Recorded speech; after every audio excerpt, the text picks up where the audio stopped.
Hello, welcome back. It is another episode of Talking Bollocks with me, your host. Yes, that is I, Howard H. Smith. Hello, welcome back. Welcome for the first time. Loads of back episodes to get through if you are here for the first time. And let's get the show underway, shall we? Show, laughable description, really, isn't it?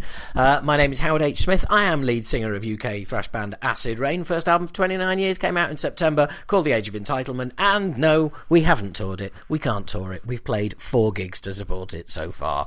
And yes, that does piss me off, but I also do stand-up. But obviously not right now, but I do stand-up as the character Keith Platt. You can find Acid Rain, and you can find Keith Platt all over social media. Go looking if you wanna hook up. And I am also available in this, guys, the podcast, Talking Bollocks. You can contact Talking Bollocks on social media.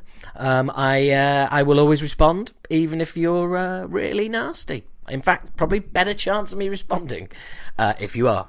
So, welcome one, welcome all. Lovely to have you here. But what has been happening in the world of metal since we last spoke?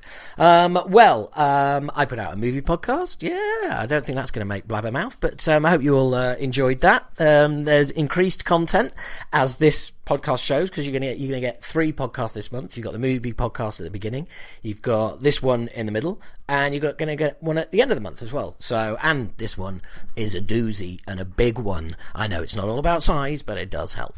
So, anyway, let's crack on. Now's as good a time as any to mention that, as always, if you like what you hear, if you want more, you want to get this podcast early, if you want to get your own podcast, if you want to get a chance to ask people questions in advance, you can send your questions to me. I'll ask them. You get it all in your own podcast. You get backstage access, behind the scenes access to Acid Rain and Talking Bollocks. So there's a load of stuff there. In fact, I did a live podcast just for patrons this week. So we all met up on Zoom. They were able to ask me all the stories they've always wanted to ask me that I can't say on the podcast, and all the rest of it. And it was really cool and it was fun. So there you go. And it's all $5 a month. Really, is that all, Howard? Yes, it is. Really? Are you sure? Yes, it is. It is genuinely. It's just $5 a month. Wow, that's amazing. Is that plus tax? Actually, it is plus tax. Thanks for bringing it up. Yes, it is plus tax. That's $5 plus tax. I think it comes in at just under $6. And it sounded like I was going to fuck up a word there, and I was. And because for some reason, all of a sudden, my mouth's gone a bit dry. So I'm going to get a little drink, because otherwise this will be really annoying to listen to, because you'll be able to hear the dry mouth, and nothing sounds worse. And the miracle of the pause button, as always, helps out. So, ladies and gentlemen, boys and girls, unlikely, let's have a look at what has been happening in the world of metal since last we spoke. Well, I tell you what, Clown from Slipknot, I refuse to call him by his name, or his number, actually. Let's just call him Clown. He's gone public with his passion for high-end designer clothing. Well, haven't we just reached the bottom of the fucking barrel for metal news during lockdown? Really? I mean, fucking hell. I couldn't give a shit what he wears. You know, stick him in, I tell you what, stick him in a set of overalls for all I care. Hey? See what I've done there? What a fucking knob. But not this was followed up by my favourite quote, and this was highlighted to me by my good friend No Friender on Twitter. No Friender does the thrash metal show, the thrashmetalshow.com thrash metal podcast, obviously the thrash metal show. It's great, it's excellent. He's got a really deep booming voice, and sometimes he shouts and it makes you jump, but it's all good, and it's very in depth, like, 8-part episodes on fucking how Overkill formed. It's just insane. It's really, really cool, really in depth. And he I'd already seen it, but he included me in a tweet where oh god, I nearly said his name. Clown from Slipknot had tweeted that he wasn't going to get coronavirus because he was too busy to be ill, that he didn't have time to be ill, I believe was the exact phrase. To which my response is, then please, for the sake of everybody out there, make time, you fucker. Oh, bless him. Hey, bless him. So what else has been going on? In the least surprising metal news of all time, original Judas Priest singer Al Atkins, yeah, that's right, you know, the original Judas Priest singer, Al Atkins, yeah, well, apparently he's been fell out. He would be up for participating in the band's 50th anniversary tour. Isn't that good of him, eh? Isn't that good of him to leave his fucking job, bloody... I mean, can you imagine? It just... Oh, yeah, yeah. Oh, I wouldn't mind. Yeah, I'll do that. I'll tear myself away from running the local butchers and, yeah, I'll go on a world tour of fucking theatres, arenas and stadiums with Judas. Yeah, I'll put myself out. I don't mind doing that. Yeah, he'd be up for it, apparently. What a guy, putting himself out like that for the benefit of us metal fans. Hey, what a hero. Let's all give Al Atkins a round of applause, shall we? For being willing to go on a world tour and leave his dull, miserable life that he's living now. Fucking hell. I'd never heard of Al Atkins. I mean, he's probably one of many kind of original members that I haven't heard of from many bands all over the, through their existence that I like. But, yeah, do us a favour. Anyway, what else? Asking Alexandria's Ben Bruce, we have to end racism. Well, thanks for that, Ben. Cutting insight, and I'm sure you're the band to do it, because ice cream cone haircuts are just what is needed to battle racism. Great sentiments, but I just don't like the band. I'm trying to find a take on it that doesn't make me come across like a cunt, and I've realised the best way to do it is to say, do you know what? I just don't like the band. I'm having a go at the band. I'm not having a go at the fact that he said we have to end racism, because that's self-evident, and that's why it annoys me when people say things like that. So yeah, bless him. I'm not. It's not the message. It's just the fact that he's a dick, and I don't like the band. So, in fact, he's probably not even a dick. I mean, do you know what? Thinking about it, I have absolutely no evidence that he's a dick whatsoever. I mean, let's face it, but, whether this is your first time or your 10th time or you've heard every show, even if it's your first time by now, you'll have realised I'm pretty much a dick. So, it's pretty much, well, I guess that's what dicks do, isn't it? You call other people dicks with absolutely no evidence for that. So am I a dick or not? I'd try not to be, really, because I pulled myself up on it, didn't I? I did say that I didn't have any evidence for calling him a dick. So maybe I'm not a dick. I mean, he might still be a dick, right? I mean, I've never met him, so he might still be a dick, but I am not a dick for calling him a dick, because I have kind of taken it back and said he might not be. There's every chance he isn't. I don't know. This is a fascinating debate, isn't it, that I'm having with myself. I do realise that. I mean, you're listening to this and you're thinking like, yeah, okay, and you might be sort of getting involved with it and bouncing back and forwards with me, but you're not, are you? I'm just, in fact, well, maybe you are now, aren't you? Because now I'm kind of addressing you. I've drawn you in to the madness. Now we're all on this. Yeah, right. So, am I a dick or not? And what about the guy out of Asking Alexandra? Is he a dick? So is it Asking Alexandra or Asking Alexandria? And I've deleted the fucking story now, so I don't know. Well, that was fascinating, wasn't it? We've all gone on a little bit of a are we dicks or not trip there. I'm already thinking about how I'm going to describe this episode. That's like kind of like the hamster wheel that is my brain. The virus that is running in the background constantly at the moment is the intro to the podcast, and how I'm going to describe it, given this absolutely nonsensical gibberish nut job start to the show. Anyway, let's move on. I've got to get a bit of water here. Hang on. That's better. I try and keep the mic away from me when I'm swallowing, because I don't know, I just think it's I've listened to people swallow drinks on podcasts before, and it's just made me a little bit ugh. And I think, well, if it happens to me, then there may be some people out there that it might happen to anyway. What would be worse would be spending a needless 10 to 15 seconds describing why you didn't gulp near the mic. That was fucking needless as well. I'm back to just having a debate with myself, by the way, in case you were wondered. No, you're excused. You can carry on doing what you're doing, walking the dog, shagging the missus, shagging the hubby. Let's keep it balanced. Equality, that's what it's all about. Whether you're doing a long drive down the motorway, well, you shouldn't be, should you? Unless, of course, you're a key worker, lorry driver, in which case, keep on trucking. Wherever you are, whatever you're doing, yeah, you're now part of the debate again. So, great news for people who don't like Stone Sour. Well, that'd be me. Stone Sour is on hiatus right now, says Corey Clark. Corey Clark. No, Corey Taylor. It's written right there in front of you, Howard. Corey Clark is from Warrior Soul. He's been on the show. Corey Taylor hasn't. Okay, Howard. It's the one who hasn't been on the show. Yeah, that's right. Okay, take 2. We can edit this bit out. Cool. So, Stone Sour is on hiatus. And so says Corey Taylor. So, good.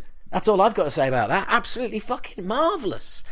The longer that fucking middle of the... They couldn't be more middle of the road if every single member painted a white line down themselves right in the middle. They could not, but if they just painted themselves as white lines and lay in the middle of the road, that would be an adequate visual description of how middle of the road they are. Seriously in danger of getting run over, every single one of them. On hiatus. Good, but I'll tell you who's not on hiatus. I'll tell you who just doesn't seem to be fucking disappearing at all. They just won't die like cockroaches. Manowar have now announced celebrate 40 years of Manowar live. Orchestra and choir, Viking reenactors, stunning visuals, and a powerful set list full of immortal classics. You can now get your tickets for the... Right, I'm not reading any more of that because I don't want to look like I'm look like I'm endorsing it in any way, or B, I don't want anybody listening to this to be able to get their ticket information from fucking me. I don't want anyone buying a ticket. Oh, in fact, now I've mentioned it, haven't I? There's going to be people but saying, oh, yeah, I bought a ticket for that. I heard about it on the Talking Bollocks podcast. And there you go. I fucked up, haven't I? Totally fucked up. Played right into Manowar's hands there. Dear me. That was probably always their plan because they are clever in battle like that. So, I'll tell you who's not coping with the lockdown very well, apart from me, in case you hadn't guessed. I mean, that's pretty fucking obvious by now, isn't it? Ted Nugent. Oh, dear me, he's not coping well, is he? But old man, living alone, on his fucking ranch, just shooting things whenever he likes and stuff. Yeah. You probably don't want to be talking to the press, Ted, and saying things like, Donald Trump has been sent by God. Yeah? Because it doesn't matter if you're religious... Or, if you like Trump, saying that phrase out loud makes you look like a fucking madman. And there's no other way of putting it. Yeah? Clinically insane. That's what that sounds like. And I'm sorry, but there is no other way of putting it. I can't, he has troubles. And no, I'm sorry. Sometimes you just got to call madness where you see it. And I'm calling madness on Ted fucking Nugent. Christ. Full on chicken. That's chicken oriental mental. All right. Elephant and castle, stick it up your arsehole. That's not it. Anyway, I'll tell you what is good news. What is coming out that I'm looking forward to is, oh yes, Volition, the new EP from Mordred. Yes, that's right. Mordred are coming back. They've got an EP coming out called Volition. Go Google it. Go find it. It's coming out this month in June. And I don't know why I've suddenly started talking like a twat. Some would say that I always do. In fact, me talking at all is just that. Well, bear with me because I'm just going to go... there we go. Right. Release date of June the 19th. Okay, so not long after you hear this. Friday after this podcast comes out. Which is useless to you people in the future. It's probably been out for fucking years now, hasn't it? Anyway... I'm not talking to the future right now. Let's stick to the present. So, yes, go get it. go get Mordred's new EP, Volition, on the 19th of June. I'll have to get Scott Holderby on the podcast as well, because I would describe him as a friend. We've met a couple of times since they came back, and they were over here. I've spent a lot of time hanging out, and he's a really cool guy. I get on really well with him, and I did some stuff for them for their social media channels as well. More in as-a-rain capacity, but you get the picture. Anyway, I'll try and get him on. What else have we seen? We've seen, well, on the subject of other releases, new Lamb of God is out. That's right, the new Lamb of God.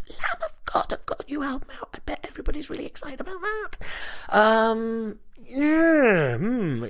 Apart from sort of me, really, I've got it. I realise I've got it early. I've not got past 3 tracks yet. I'm not going to slag it off out, straight out the gate. I mean, it'll be shit. No, it won't be. It's just, in my opinion, it'll be shit. I won't. Look, I may well like it. In fact, first track had some really cool shit going on. So I'm gonna let Dave Blythe be for now before I call out his barking dog vocals again. Let's wait and see. Hope I'm surprised.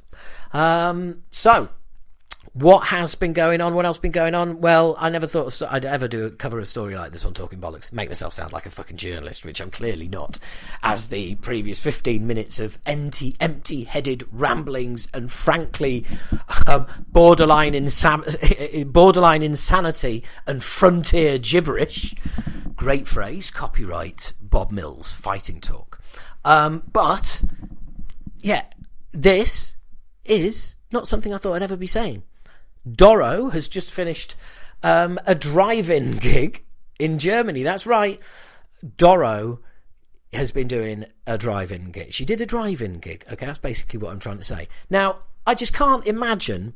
I cannot imagine a drive-through gig. I don't know about you guys. Don't really ever want to find out, to be fair. But who knows? I mean, well, we don't drive-through.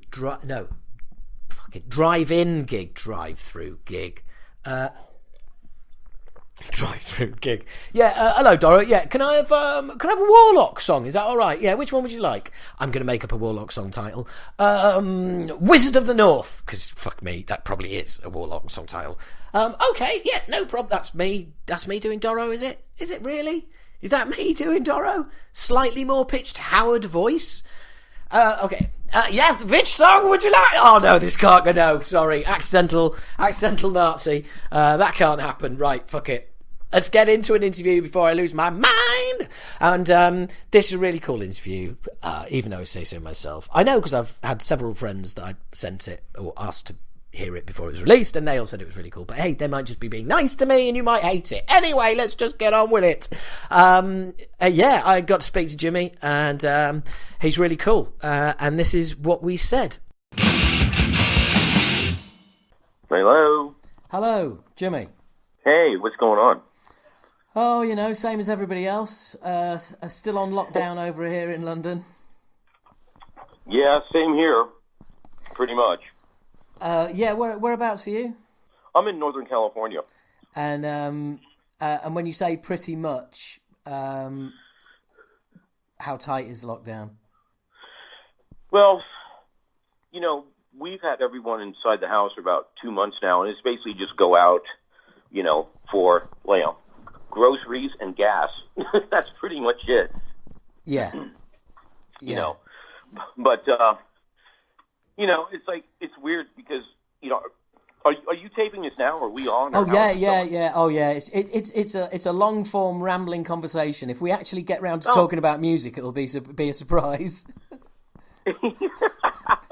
No, it's pretty bizarre around here because I live in Silicon Valley, and this is the epicenter of tech. Yeah. And it's really crowded here, and I go out biking every day, and I'm literally riding my road bike down the middle of the roads.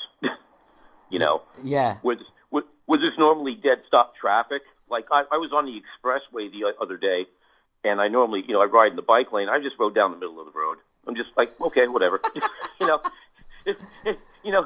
A car comes up behind me, just passes me, whatever. But I mean, it's so ridiculous. Where it's places that were dead stop traffic, there's not a car on the road. Yeah. So, I just go out on my road bike during the day and just ride around, and because that's one thing you could do here as far as, getting out. You want to get in some open spaces, and because I normally do a lot of mountain biking. Right. But, the mountain biking trail is real narrow, and you have to pass people, and people pass you. And, you don't really want to be breathing on anybody. You don't want them breathing on you. So now I'm just out road biking all the time. It's actually kind of cool, Yeah, no, it is. I mean, I get out on my bike as often as I can, and it's one, like you say, it's one way of kind of getting away from everybody as well. But there's been definite benefits to all our lives being made a lot simpler, and this kind of enforced stay indoors. But it would be nice to get things moving again. Yeah, certainly. I know a lot of people are really getting beat up financially, but I hate to be cavalier, but it is what it is. It's like it's funny. I'm listening to all this stuff on the radio, and I'm sure you have it over there with the with soccer. Leagues are trying to open up. Yeah, and then you have the medical experts, and you have Dr. Fauci, and he's like, don't be too quick to do that, because we're not going to start putting people, 20,000, 30,000 people in a venue in like a month. That's just not wise. But people, it's weird because people are sort of like trying to figure out how to balance loss of revenue with risk of life. Yeah. Well, it's they're talking the same things happening over here, but all sports are obviously being told it will have to be behind closed doors. Right. Which completely changes the dynamic there as well, and financially as well, because you've now got promoters. There's not sort of there's not 10 million pounds, dollars coming through the gates. People aren't going to be there, right. So they've got so how do they make that up? But also they can't just put the price of pay-per-view up, because if they do, people won't buy it because everybody's indoors losing money. So it's like, right, it's a complete restructuring of all of that process, and that's just to put on one boxing match. Right. Yeah, I know they did a UFC fight over the weekend with no crowd. They did a pay-per-view, and from what I understand, it did pretty well. But that's an individual sport. That's sort of like they could almost do stuff like that with, ultimate fight stuff, tennis. They could probably do golf. But, when you're talking like soccer and football and baseball, hockey, basketball, I just can't see it happening. Yeah. No, it's going to be it's going to be a very, very slow easing out of lockdown, because what we don't want to do is end up going back into any kind of lockdown, because that really would put the cat among the pigeons. Oh, I mean, can you imagine doing this twice? Where, like, say everyone comes out in a month, then if there's a spike in cases, then we have to go back down for another 2-3 months. I mean, it's catastrophic.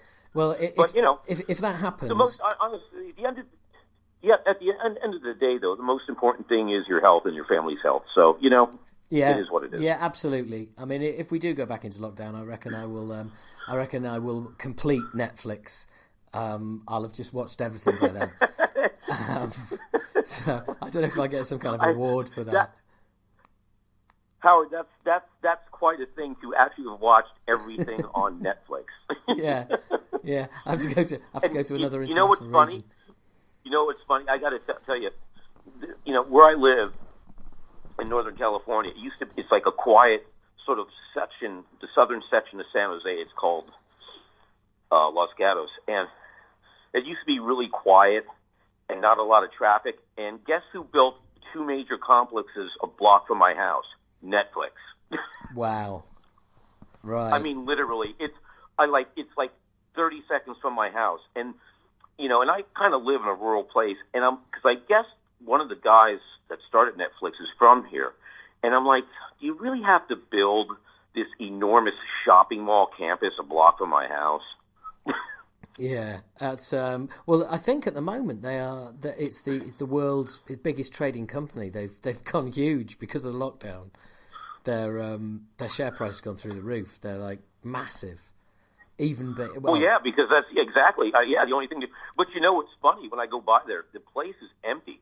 It's like because they're closed and they have been for a while. Yeah.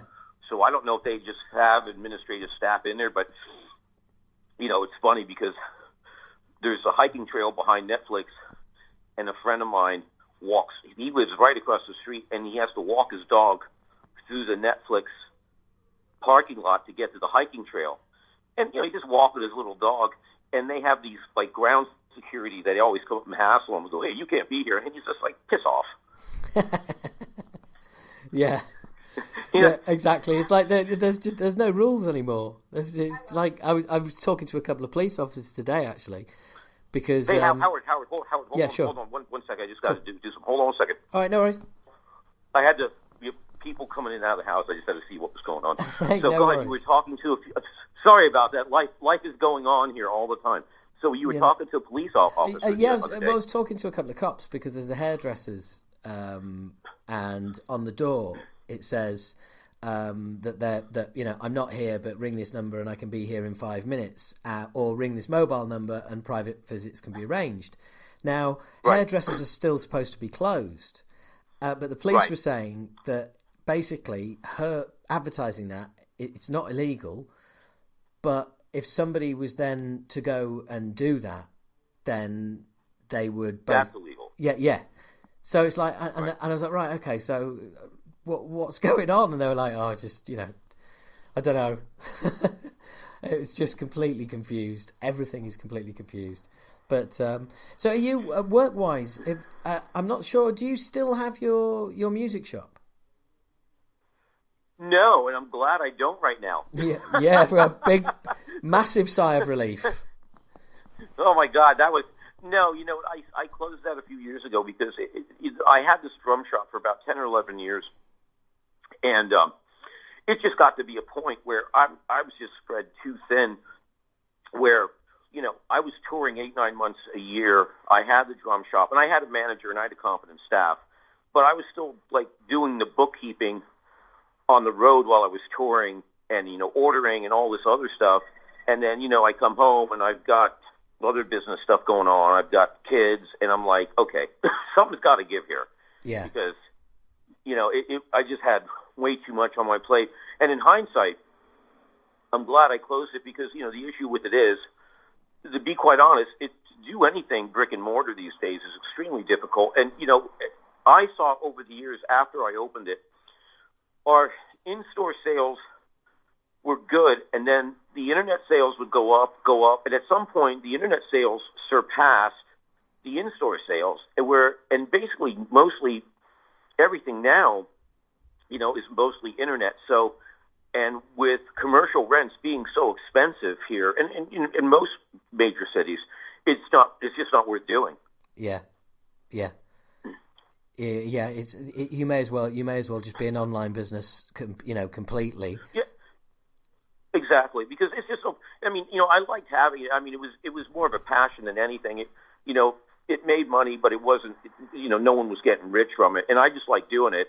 You know, we had a lot of great seminars and clinics, and you know, we had a lot of people come through the door, and we sold a lot of stuff. But you know, like any other retail thing, the margins on that stuff is really tight. There's not a lot of money in it. Yeah. But you know, you have to do volume. But it was really fun to do. But at some point, I just didn't have the time anymore, and you know, I shut it down. Yeah, well, like you said, probably for the best. So have you just been touring constantly since? Have I been what constantly? Have you been touring constantly since you closed the business? Yeah, pretty much. I mean, last year I pretty much didn't do too much touring. I've been doing a lot of local gigs. I've been doing some sessions. I've been doing a lot of teaching. You know, I haven't toured a lot in the last year or so. But, you know, listen, I've been touring since, like, the early 80s. Yeah. So I'm not, you know, I'm not in a big rush to do it unless I find something I really want to do. I'm really excited about. I mean, I've been on the road so long. I'm not in a big rush right now to get on the bus with like 5 other guys. Yeah, I mean, I reading through your history, it's like it's a who's who of heavy metal, rock, you name it. It is how did you always set out to play metal and rock, or is it just a genre you kind of fell into, or was it, how did the music play a role with your drumming? It was sort of like a thing where I really didn't have. I was more of a jazz drummer, to be quite honest, and I was doing a lot of rock stuff on the East Coast of the United States where I grew up, and I was playing there like 5-6 nights a week from the time I was like 16 to 20 in like the local clubs around the Trice, all around New York, New Jersey, Delaware, Pennsylvania, Maryland, and and I was doing that 6 nights a week, and after a while, I was like, okay, I'm going to go to L.A. and see, what's going on out there. And I went out to L.A. and I wanted to do sort of like a jazz fusion thing. And I started doing jingles and sessions and stuff like that, like for, TV and radio commercials. And, and I started playing on artist demos. And I was starting to get into the studio scene in L.A. And a friend of mine said, hey, Ozzy's auditioning drummers down the street tomorrow. And I'm like, oh, okay. So I just went down there and played, and eventually got hired for a couple months to work on the Ultimate Sin record. And it sort of kind of kept going from there. I just kind of kept getting calls from, rock and metal bands. Right. So it's just kind of like it drew you in, basically. Yeah, basically. I could have gone either way. I would have been really happy playing like jazz or something like that, or whatever. I mean, I like all styles of music. For the most part, I really wasn't directly trying to get into the rock metal scene, and that's why I always kind of laugh and go, "Oh, you're a metal drummer." I'm like, not really, but okay, whatever. I'm just a musician. I play whatever I feel like playing, and yeah. So I just kind of kept doing that, and like I said, after that. I did a bunch of these Ozzy sessions. I got a call from this band from Ireland, Mama's Boys, to play with them for a couple months when their brother was sick, and they were opening for Gary Moore, so I did that. And then, right after that, I went to do this band in New York called Talus, and then from there I went to Y&T, and then, so on and so forth. Yeah, and it's it's kind of a real winding road. It seems like you kind of went from project to project. Is that something that just kind of developed? Is there any one band where you felt sort of more of a member than an employee, as it were, or a session guy? Well, it depends. There's different situations. Like. When you're doing sessions or you're just playing in a solo artist band, you're basically an employee. That's just the way it is. And I'm fine with that because it's sort of like not owning the business, because sometimes you don't want to own the business. Yeah, sometimes you just want to be able to punch in and punch out. Yeah, basically, because, I've been in bands where, there's a couple of them. There's like, Suicidal and Megadeth and Y&T, and you're running a business. It's not like you're just showing up and playing your songs. You're running a business. You're having business meetings. You're going over budgets. And, you can come home one tour and make a bunch of money. You can come home the next tour and lose a bunch of money. And those are the things you have to deal with when you're in a band. You have to run it like a business. Now, when you're playing for someone like, Alice Cooper, we just make a deal. I go out and play, and it's easy. It's fun. I show up, I play. Yeah. We go tour around the world, and then the years are over, and then you go do something else. It's basically being a mercenary. It's like I'd say more soldier of fortune. I'd say more soldier of fortune. Yeah, right. That's an old Joe Perry song. Yeah. For your music trivia.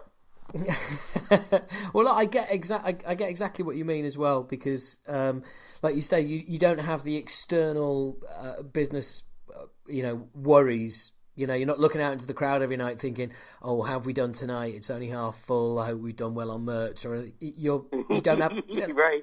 That's right. Yeah. You're exactly right. I don't want to. There's a couple of years in there, man. It's so much easier to just go show up and play.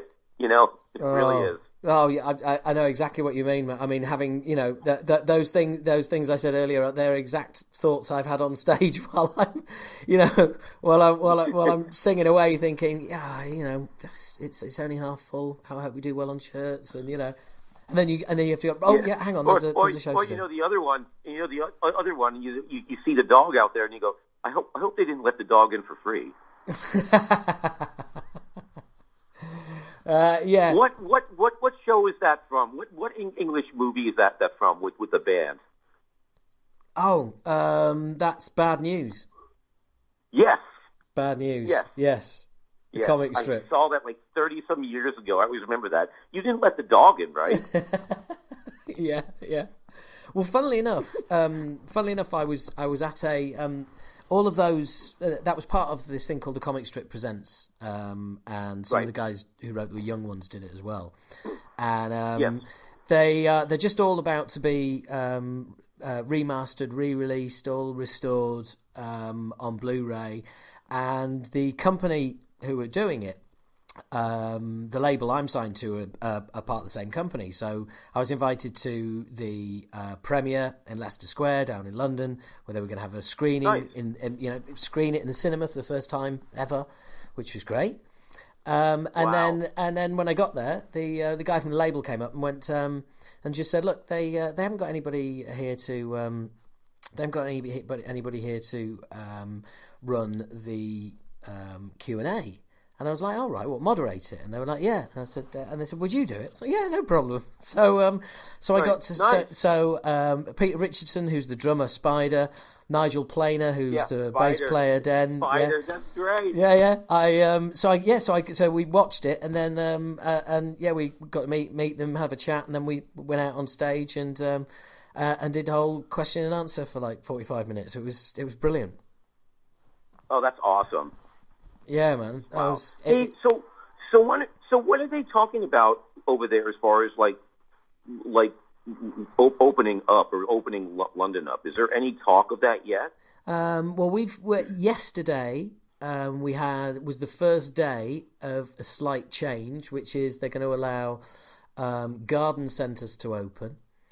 Okay. And they're going to try and bring football back. Which is basically if they open garden centres and bring football back, that's 90% of people happy right there. Right. But I mean, the sports side of things is still a way off, and that would all be behind closed doors. At the moment, we're allowed out the house as we've only been allowed out for an hour each day. But from now on, we're allowed out the house as much as we like, as long but to exercise. Wow. But to exercise, purely to exercise. Right. But we're allowed out 2 or 3 times a day. We're allowed to meet up and sunbathe in the park. We're allowed to meet up with people who are not from our household, but we must all observe social distancing. Everybody must be 2 meters apart, at least 2 meters apart. Right. And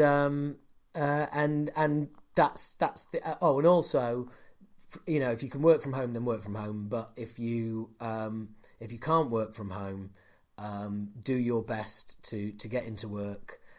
Make sure that you speak to your employers and see if they're see what they've put in place, and if you're happy, then go back to work. But try not to use public transport. Try and drive or walk or cycle.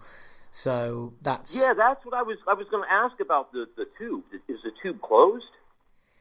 No, the tube is running as normal. Wow. But it's running as normal because there's nowhere near the volume of people out there. I mean, if you think of the tube, if you think of the tube as that expressway you were on the other day, that's basically how people get in and out of London. So for the few people who are doing it, they also need to be able to use it and be able to socially distance on it as well.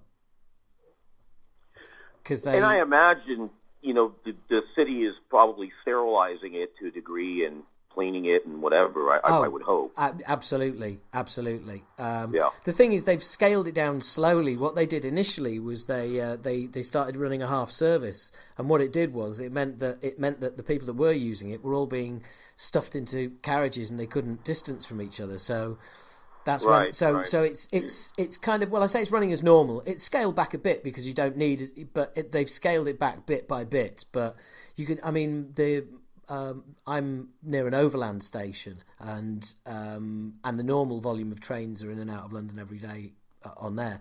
It's just that there's very few people on them. Wow. Yeah, like I said, I've seen photos, or I was looking, at the news and stuff. It's like I've never seen.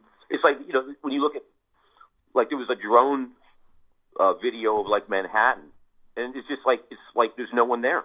It's like one car driving down the center. And that was it, and it's just like, it's bizarre when you look at this stuff. It's like it's like I said, I went on the freeway here, I think the other day around 5:00. I'm just, I don't see what's going on, and I went out. I actually in my car, and there was literally, I could see two cars for like a mile, and this is normally dead stop traffic. Yeah, and I'm like, God. It would be great if this was like this all the time. Yeah. The air quality's improving all over the place, and Venice. The dolphins have come back to Venice, and I mean, it's definitely it's hit the pause button for us all. I don't know about you, but I would be more than happy for things to start opening up a little as soon as. I mean, I don't want to rush it, obviously, but it would just be nice to be able to get on with life, really. Yeah, no, I, as long as we sort of get a handle on whether it's safe or not. No, I'm definitely ready to.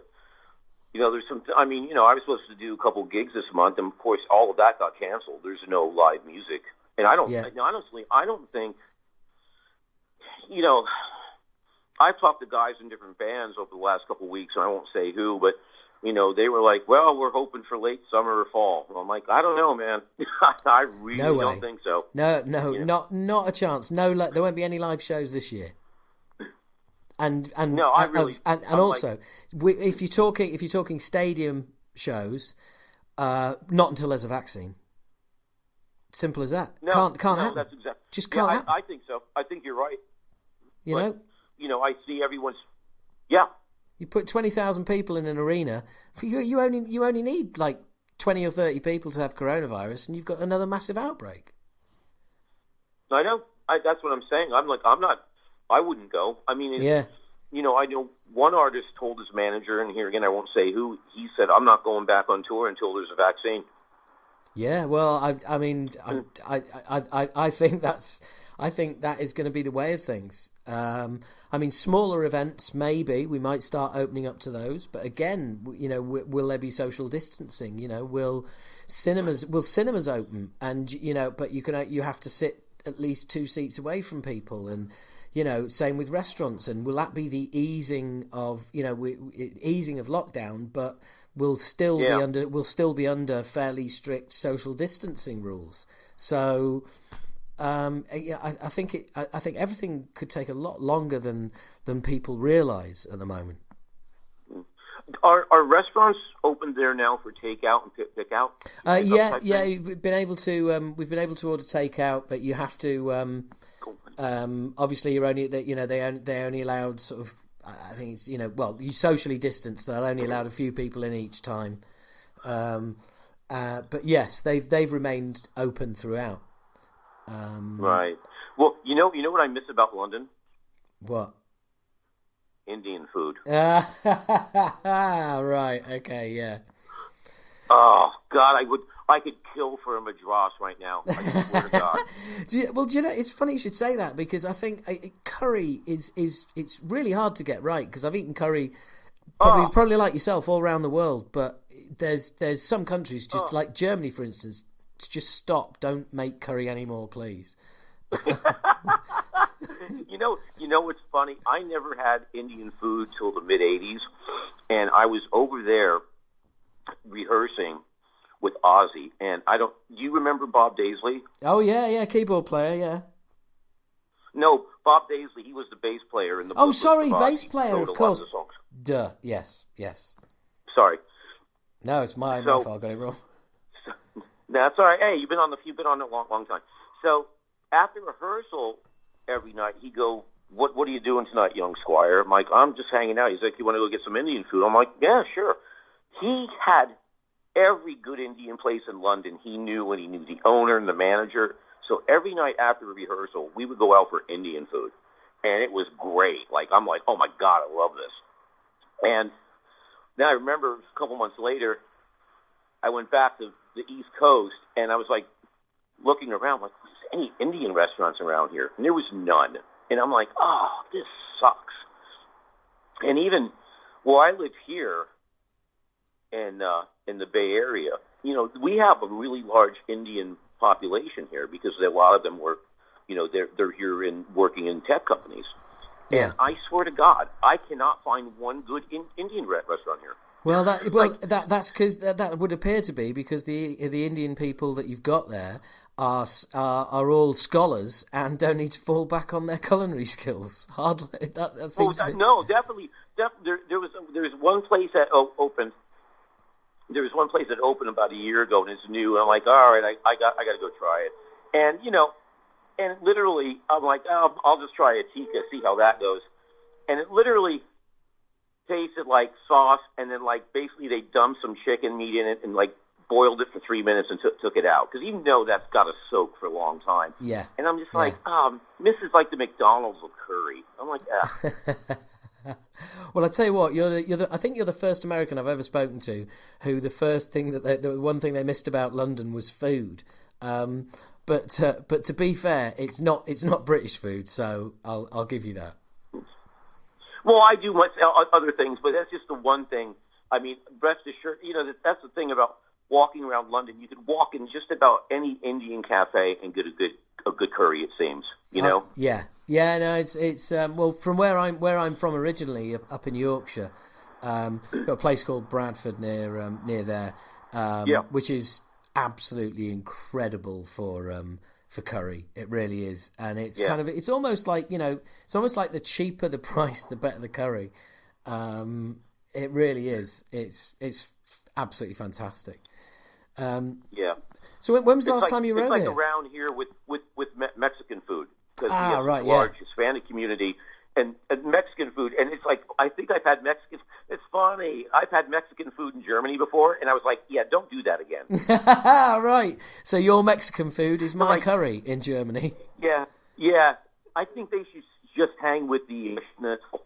Oh wow! Do you know what? I've just thought of the worst meal ever: a Mexican curry in Germany.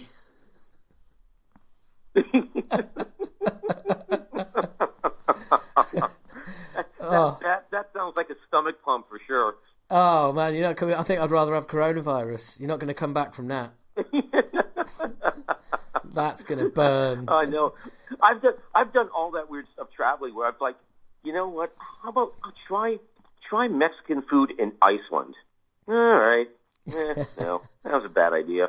I mean, it's like funny. It's like, God, I just want to try something different. Like, I've tried, like, or like, you'll be in some weird place, like, let's try sushi. And really? You think so? Okay. Yeah.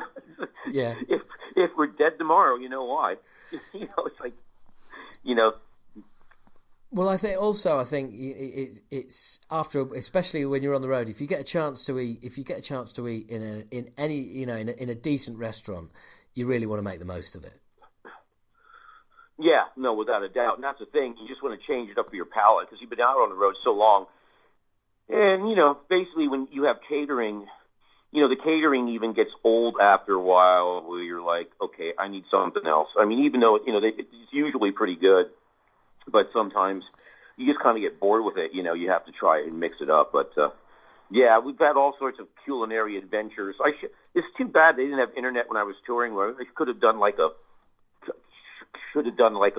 TV show about eating bad foods in different countries. Well, look, now is the time. Now is the time to be resurrecting ideas that should have taken place in the 80s and try and make it happen now. I could have done the Anthony Bourdain thing. Yeah, absolutely. Except he go and drink and eat all day. Except when the day's over, he goes to the hotel. I have to go and play a show. Well, yeah, I think you should. I think you should. Well, yeah, and I think you should basically do a podcast because that's what all lazy people do, right here. And just ring up old crew members and band members and people that you've been that where you had culinary experiences and just have the rock and cooking podcast. Yeah, right. I should do something like that. It's funny just as we were talking. Both of my boys are in track, and they're still they're on virtual school basically. They're on virtual classroom, and they have to do their track stuff. So they go out in the neighborhood and they go run with their iPhones. They run like 100 meters and 50 meters, and they time themselves. And I just watch him run up the street. I always. A couple of days ago, I drove behind him in the car, and if they get too close to people, I have to beep the horn, like, get away, too close. That's bizarre. That's because what happens here, because everyone's going so stir crazy. See, you guys are locked down tighter than us. We're just basically not supposed to go anywhere we don't need to go, but you can go out and exercise. So all day long, all you see are people out on bikes and walking their dogs and jogging. So it's like a freaking fitness club around my neighborhood during the day, but they know now. Like if they come up to anyone, they run around them. But it's like because they know the drill. But I let them go. But I don't go out. Like at night, I'll go out and walk the dogs. But I go at like 11 o'clock at night, and they go, "Why are you walking the dogs at 11 o'clock?" I'm like, "Because there's nobody out. It's the best time." Yeah. I don't have to worry about anyone walking by me, walking around me. People think that's weird. I'm like, what do I care? I live here. It's the best time to go out at night, especially now. It's getting warm here too. Thank God. Oh man, yeah. It makes all the difference. Makes all the difference having a bit of decent weather. We've had some good weather, but we've also had some bad weather, which has definitely made me appreciate the good weather even more. Yeah. Well, we had it. That's the thing that made this really worse. The first 6 weeks, it's really been cold here, and the last 2 weeks has warmed up, and now it's just getting raging hot. Like I went riding the other day. I think it was on Saturday. I was climbing up the side of a mountain, and it was like 93. Right. That's ridiculous. It was like, I'm going, okay, well, this is going to be a hard one, but it was great. I mean, it felt great after. Like I said, all these months of we've had a really cold spring here. I don't know why, which made the whole thing even more eerie. But no, it's going to get better. So is that how you're occupying your time? Are you more mountain climber than drummer at the moment? Yeah, pretty much. I'm riding my bike a lot. I am playing quite a bit still. I mean, I always play, but I've actually just taken the time to catch up on my cycling and do a bit of that. I mean, I was going to go. I'm going to go run. You're going to go run now? Yeah. Okay. I'm putting on because it's cold out. Okay. See, there's the other one running right now. Yeah. Well, okay, I'm running too. And she's going to be bumping into a load of people. Should be going at 11 o'clock at night. That would be my advice. Yeah. Avoid the bloke out walking his dog, though. Well, the only problem is when you go at 11 o'clock at night, then you tend to run into a coyote. Oh right, well that's a nice thing to be running into. It's not going to happen around here. No, I don't think you have in London. No. I mean, I've run into coyotes. I mean, I've been out over the last. Oh, how long have I been riding? I've been riding since the early '80s, but it's around here for the last 30 years. I've run into mountain lions twice. Ah, right, okay. Like run into or run away from? Well, no, exactly. No, I've seen them. One jumped in front of me once, jumped across the trail, and I just stopped because he kept going, and I'm like, okay. Yeah. And and because they really don't. They don't want to be messed with. They don't want to mess with you. But you get they're weird. They pretty much stay undercover, but they definitely exist here. And there's one time I was actually riding about a mile off the beach in Santa Cruz and going up into the foothills, and this thing jumped next to me, and I just saw the back of it, and it was huge. And I'm like, that couldn't have been a mountain lion. And I saw a park ranger, hence the term mountains, right? Yeah.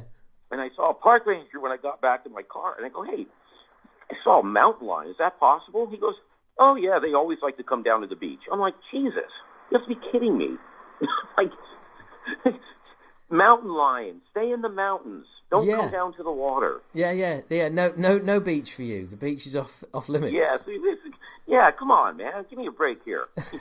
Like, mountain lions at the beach now. California's gone upside down. So potentially, with less people around, they could have started coming wandering into town. Absolutely, yeah. I've seen. I mean, it's like I said. I've seen.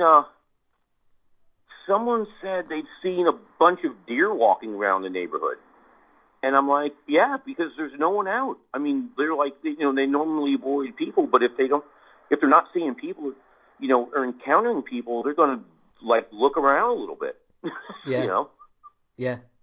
Absolutely. So, well, it's another benefit of another strange benefit of what's going on at the moment. Seeing more wildlife, and your chances of being attacked by a mountain lion going up. Exactly. Yeah. Isn't it great? Yeah. You go out to exercise. You go out to exercise because you've been locked up to avoid coronavirus, and end up getting your throat ripped out by a mountain lion. Yeah, wouldn't that be the most bizarre thing? I was staying inside. I went out to get the newspaper, and I got attacked by a mountain lion. Oh, great! Yeah. Oh God. Oh, it's awful. Yeah, I know. But as you were saying there, you were you're still playing. But I would imagine that when you play drums at the moment, there's also a freedom, isn't there? Because there isn't anything coming up that you have to plan for, but also there isn't kind of that's a freedom, because there's nothing going on, so you can just play for the sake of it. It's funny. Like, I've been playing a lot of different stuff. I've just been going to the room by myself and taping some stuff and messing around with some different grooves and just practicing, some chops stuff. But, because I did have something planned later in the year, but of course it's canceled now. And I'm like, well, I just keep playing. I mean, I've always played no matter what. But yeah, it's kind of interesting because, honestly, I mean, a friend of mine just called me yesterday. He wants to do a remake of a Montrose song, a Ronnie Montrose Gamma song. And he wanted me to lay down some drum tracks for it. I'm trying to work the details on that out. So I'll do that. And that's what kind of I notice musicians are doing right now. They're all going online and filming clips and playing in the rehearsal rooms and, giving them something to do. But as far as getting out in front of people again and playing, I don't know, man. I really don't. Yeah. That's the part that kind of freaks me out. I mean, I get it. I understand it, but I'm like, God, when are we all going to go back to playing in front of people again? I know, it's weird, isn't it? It's weird instead of all being in our houses trying to film stuff. Actually, do you know what? I'm going to send you a link to a video that me and my band just put out. We did a cover of a Suzanne Vega song on our album, which is an unusual kind of cover for a thrash band, but. She guested on it. She loves it, and we've just done a lockdown. Really? Yeah, I know, it's bizarre, isn't it? And we've just done a lockdown video version of the song because I saw a band who shall remain nameless, Sepultura, and I saw them do an isolation version of one of their songs, and I just thought it was a bit depressing because they just all looked like they were trapped at home and a bit. Well, they are trapped at home. Well, yeah, but the song. Well, get this: the song's called "Isolation" as well, and You know, and I just thought, wow, if we did that, if Acid Rain did that, you know, we do oh, hang on, I think I've just had an idea. And so we've done this. We've all filmed us titting about at home, and basically what it's finished up being is it's somewhere between the Monkees and the Young Ones. And Suzanne Vega makes a guest appearance from her lockdown location in New York as well. Oh, that's great! Oh my God, that's so bizarre. It's absolutely bizarre. I'm going to send you the link. Did you reach out to her and go, hey, check this out? Well, when we initially did the demo a couple of years ago, I sent it to a management, to a Facebook page, all the rest of it.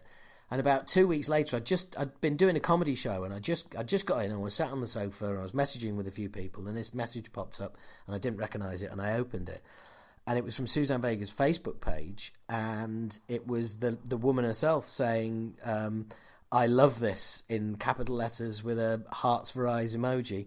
So I was like, oh my God. So she was like, look, you know, how can I share this? Can you send me it? Here's my email address. And I've just been kind of emailing with her for about the last couple of years. You know, would you mind guesting on the song if we, you know, when we do the album? Yeah, I'd love to. And she did that. And then I sent her a message and said, look, we're going to make a stupid video.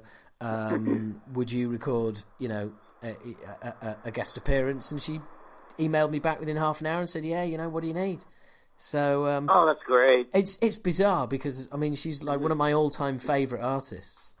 You know, like you were saying, brilliant. like you were saying earlier. You know, yeah, just because I'm in a thrash band doesn't mean that I can't appreciate Suzanne Vega. You know, and so yeah, not only to have her on the song and in the video, and to even know that the band exists is amazing. But the fact that she's really into it and she's, you know, got on board with it is just incredible, really. Yeah, that is very cool. God, I wish I could come up with an idea like that. Well, I'm completely bizarre. I'm gonna send you a link. I promise you. Well, we're a thrash band. You've played thrash metal as well. You were for a good few years as well. In Megadeth. Do you look back on those times with fondness? Yeah. I mean, not all of them, but yeah. I mean, it was fun. It was fun. Then it was times when it wasn't fun, but it was fun. I mean, you know, it's like anything else. I mean, you know, it's like bands are, you know, that band, you know, it's always had drama, you know, before me and after me, and that's just the way it is. And a lot of it was fun. A lot of it was hard work. I mean, you know, that's the one thing. That band had a great work ethic. We worked, you know, when we always worked really hard, and, you know, we always put our best foot forward, and we were always pros about it, you know. But the band was really good. The band was, you know, at the very end, I thought the band was great. If you've ever seen that Rude Awakening concert, you know, but you know, then Dave had a bunch of problems, and he quit the band, and then that was the end of it, and then we all moved on. Well, I guess that's what happens in any band, isn't it? Yeah, it happens sometimes. I mean, you know, every band has like a shelf life. You know, it's really rare you can keep 4 or 5 people on the same sort of path for years and years and years, let alone even get along. You know, it's like being married to 4 other people. You know, and you know, yeah. it could be. You know, some bands do it just fine. Some bands, you know, just can't hold it together, and it's just life. It's just the way it is. You know, it's. Yeah, but to be honest, you know, if anybody knows anything about the history of Megadeth, you know that it's amazing that they were still alive by the time you joined the band. Yeah. I mean, when I joined the band was kind of a mess. Right. You know, okay. Because they were having all sorts of problems, and then it kind of came all together, and you know, we did a couple good records, and did some good tours, and then it just started to unravel, and you know.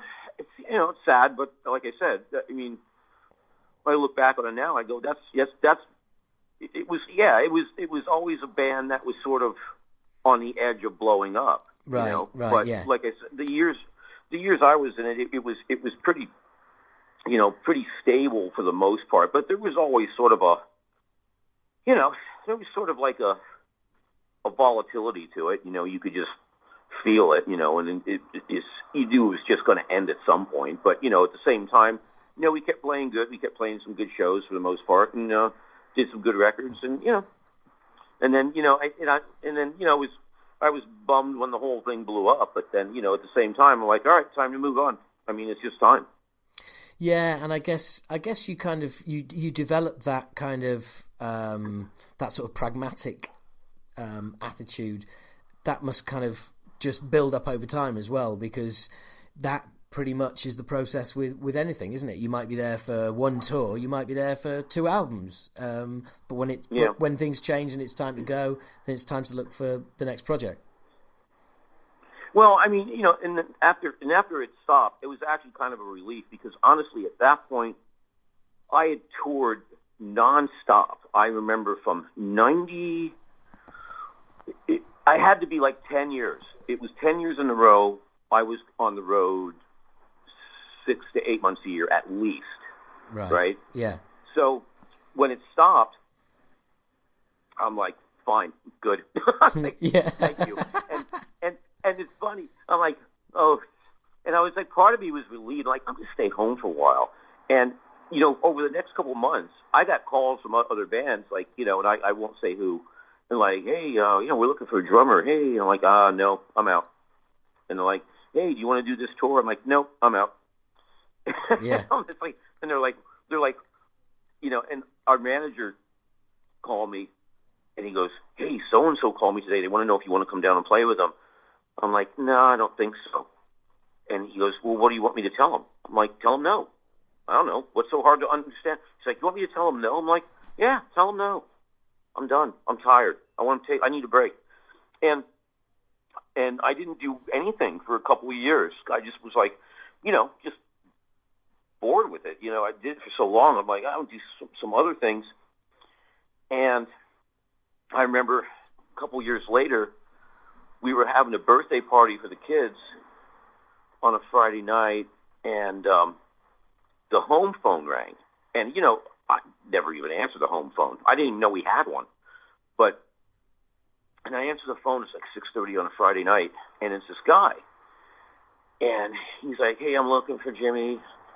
I'm like, speaking, and he goes into this long dissertation. Hey, my name is so-and-so. I'm a manager. I'm like, okay. And he goes, I manage David Lee Roth. I'm like, okay.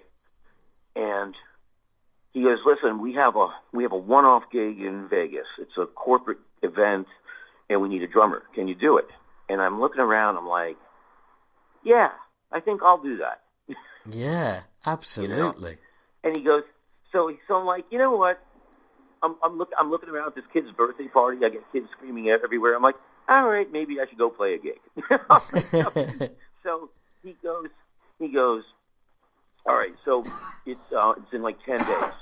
And I go, okay. And he goes, how many days or weeks do you need to rehearse? And I go, read me the set list.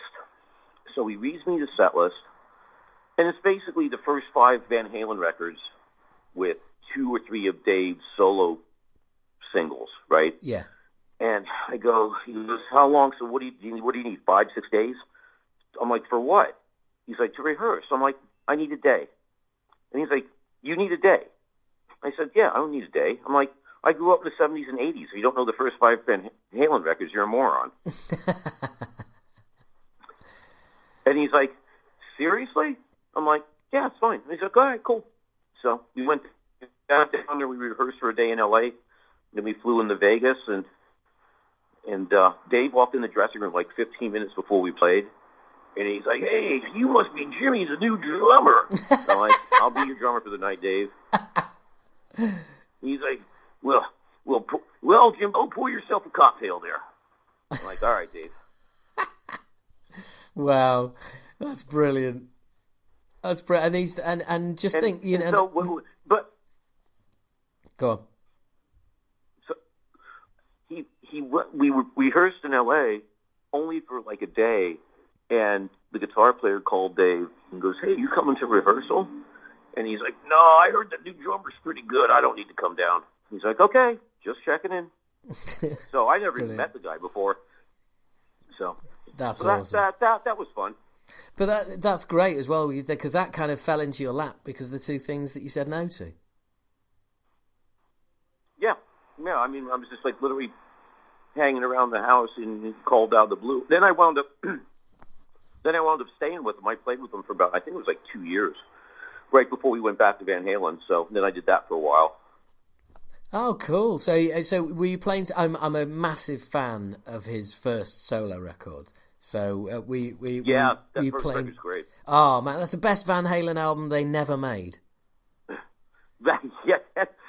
Isn't that funny? Yeah, no, that was a great tour. I saw that tour a couple times too, because Greg's the Bissonette's a friend of mine. I went to see him play, and they were really good. Oh, that was a man. good band. That was a great record. It was amazing back then how quick he put that together. Like, oh okay, God, yeah, it was amazing. It's like I quit Van Halen. I hired a band. I wrote a record. Did like a bunch of videos, and he did it all in like less than a year. You know, it's just insane. There's, yeah. I mean, there's no way. Well, especially when you're leaving this huge, band, this huge comfort blanket that you've been hiding under all these years, and it turns out, no, not at all. You know, Dave comes out firing. And what a lineup! I mean, that first album, yeah. Some of the interplay between Billy Sheehan and Steve Vai is just fucking stupid. I mean, it's really good. It's amazing. And there was some serious shredding on that record for sure. And if you forgive me, I'm trying to plug my laptop in because it's running out of battery. But no, sorry. Cool, thanks. Right, nearly there. And you're probably thinking, oh well, he'll edit all that out in the final interview. No, you're joking, aren't you? That's what everyone tunes in for, listening to me plug in my laptop. Yeah. Yeah, I mean, that's amazing. So, where would you? I mean, that's what No, it's not in the 90s, is it? That's what 86 was. No, it? that 87? was 86. 86. Wow. Yeah. Oh well, I mean that was. I mean, I was absolutely, completely, and totally absorbed in my world of thrash metal, and that album still managed to poke its way through. You know, it's just incredible for the time, and what an achievement as well. But it's amazing, absolutely amazing. So that's amazing that you got a player to play with him as well. So what did those couple of years end up being? Was it just private events, or was there any kind of like sort of club tours? No, it was pretty much a lot of we would go out.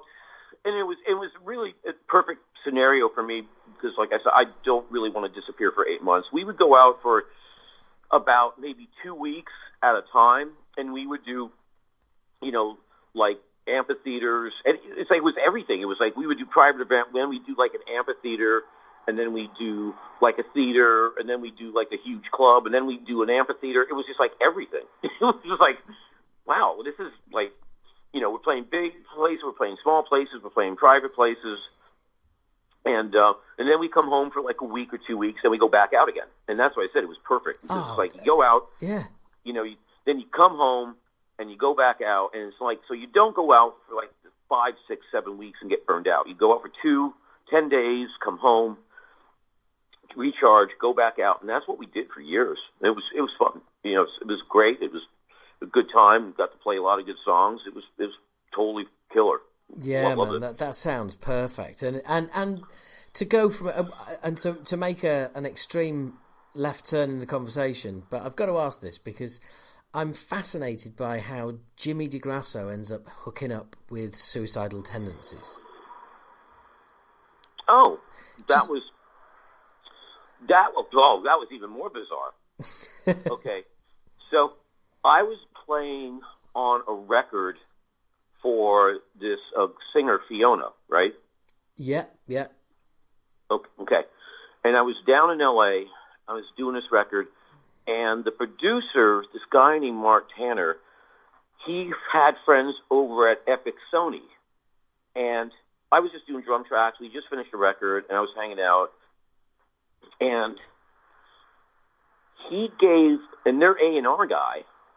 This story's even more bizarre. Hold on. So he gave their A&R guy called Mark Tanner's producer. Goes, hey, Suicidal needs a drummer. Do you know anybody? And he gave him my name, right? And now he didn't tell me this. So I go home a couple days later. I'm sitting at my house in San Jose, and I get a call. Now this is a true story. I'm not making this up. I get a call. Someone from HK Management. Hey, from HK Management, we represent the Cult. They need a drummer. And I sort of laughed. I'm like, when don't you guys need a drummer?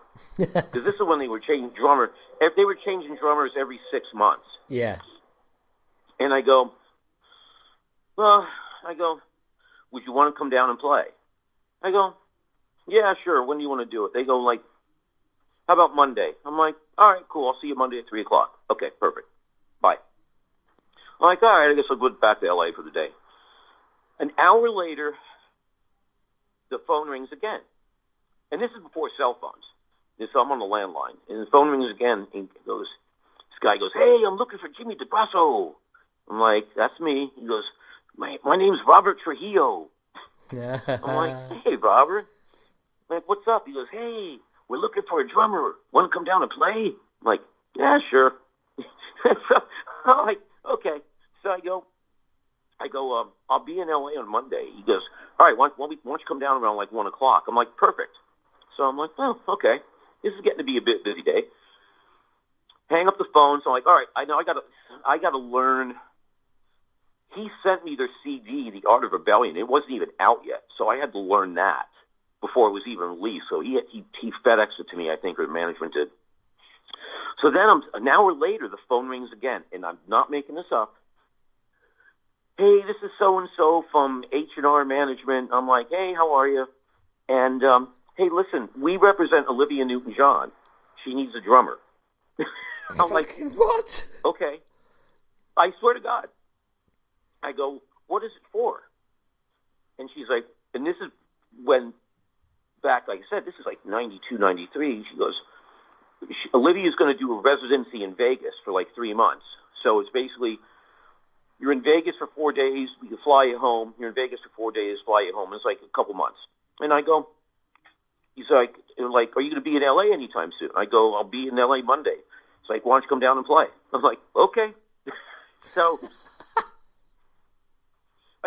I swear, so I'm like, so I was in L.A. and I went down, I played, I think, Suicidal first. Then I drove over to another studio. Then I played with the Cult. And then I drove to another studio down in Santa Monica, and I played with Olivia Newton-John's band. All in the same day? Yeah.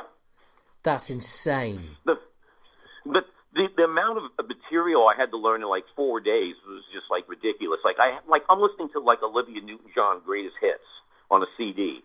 Then I got the Art of Rebellion record on a CD. Then I'm listening to like, I think I had the Cult's greatest hits or whatever it was. I don't know. I was listening to Sonic Temple and Electric.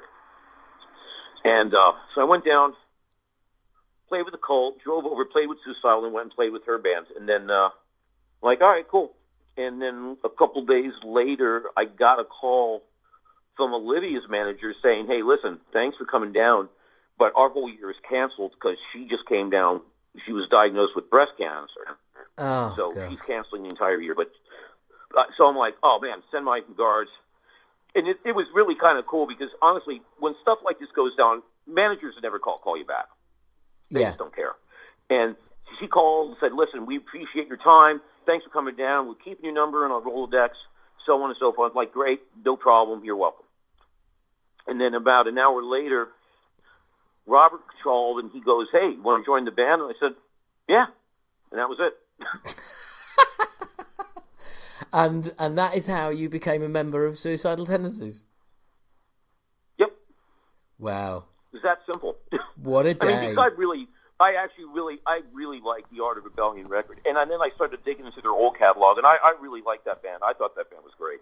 And so, it's funny, when you say, Megadeth was thrash, I actually thought Suicidal was more thrash than Megadeth to a degree. Yeah. I agree, because, Suicidal's got the hardcore edge. Yes, absolutely. And so, I did that for 4 years, something like that. And then, that was fun. That was a great time. I mean, we were, back in the day, we were touring with Guns N' Roses and Metallica at the same time. And we were playing stadiums all over Europe, and we had 2 trucks driving around Europe with 2 different backlines. So we had all our gear, we had 2 sets of everything. It was like zigzagging. So on a Monday we'd play with Metallica, on Tuesday we'd play with Guns. On Thursday we play with Metallica, Saturday Metallica, Sunday Guns, Tuesday Guns.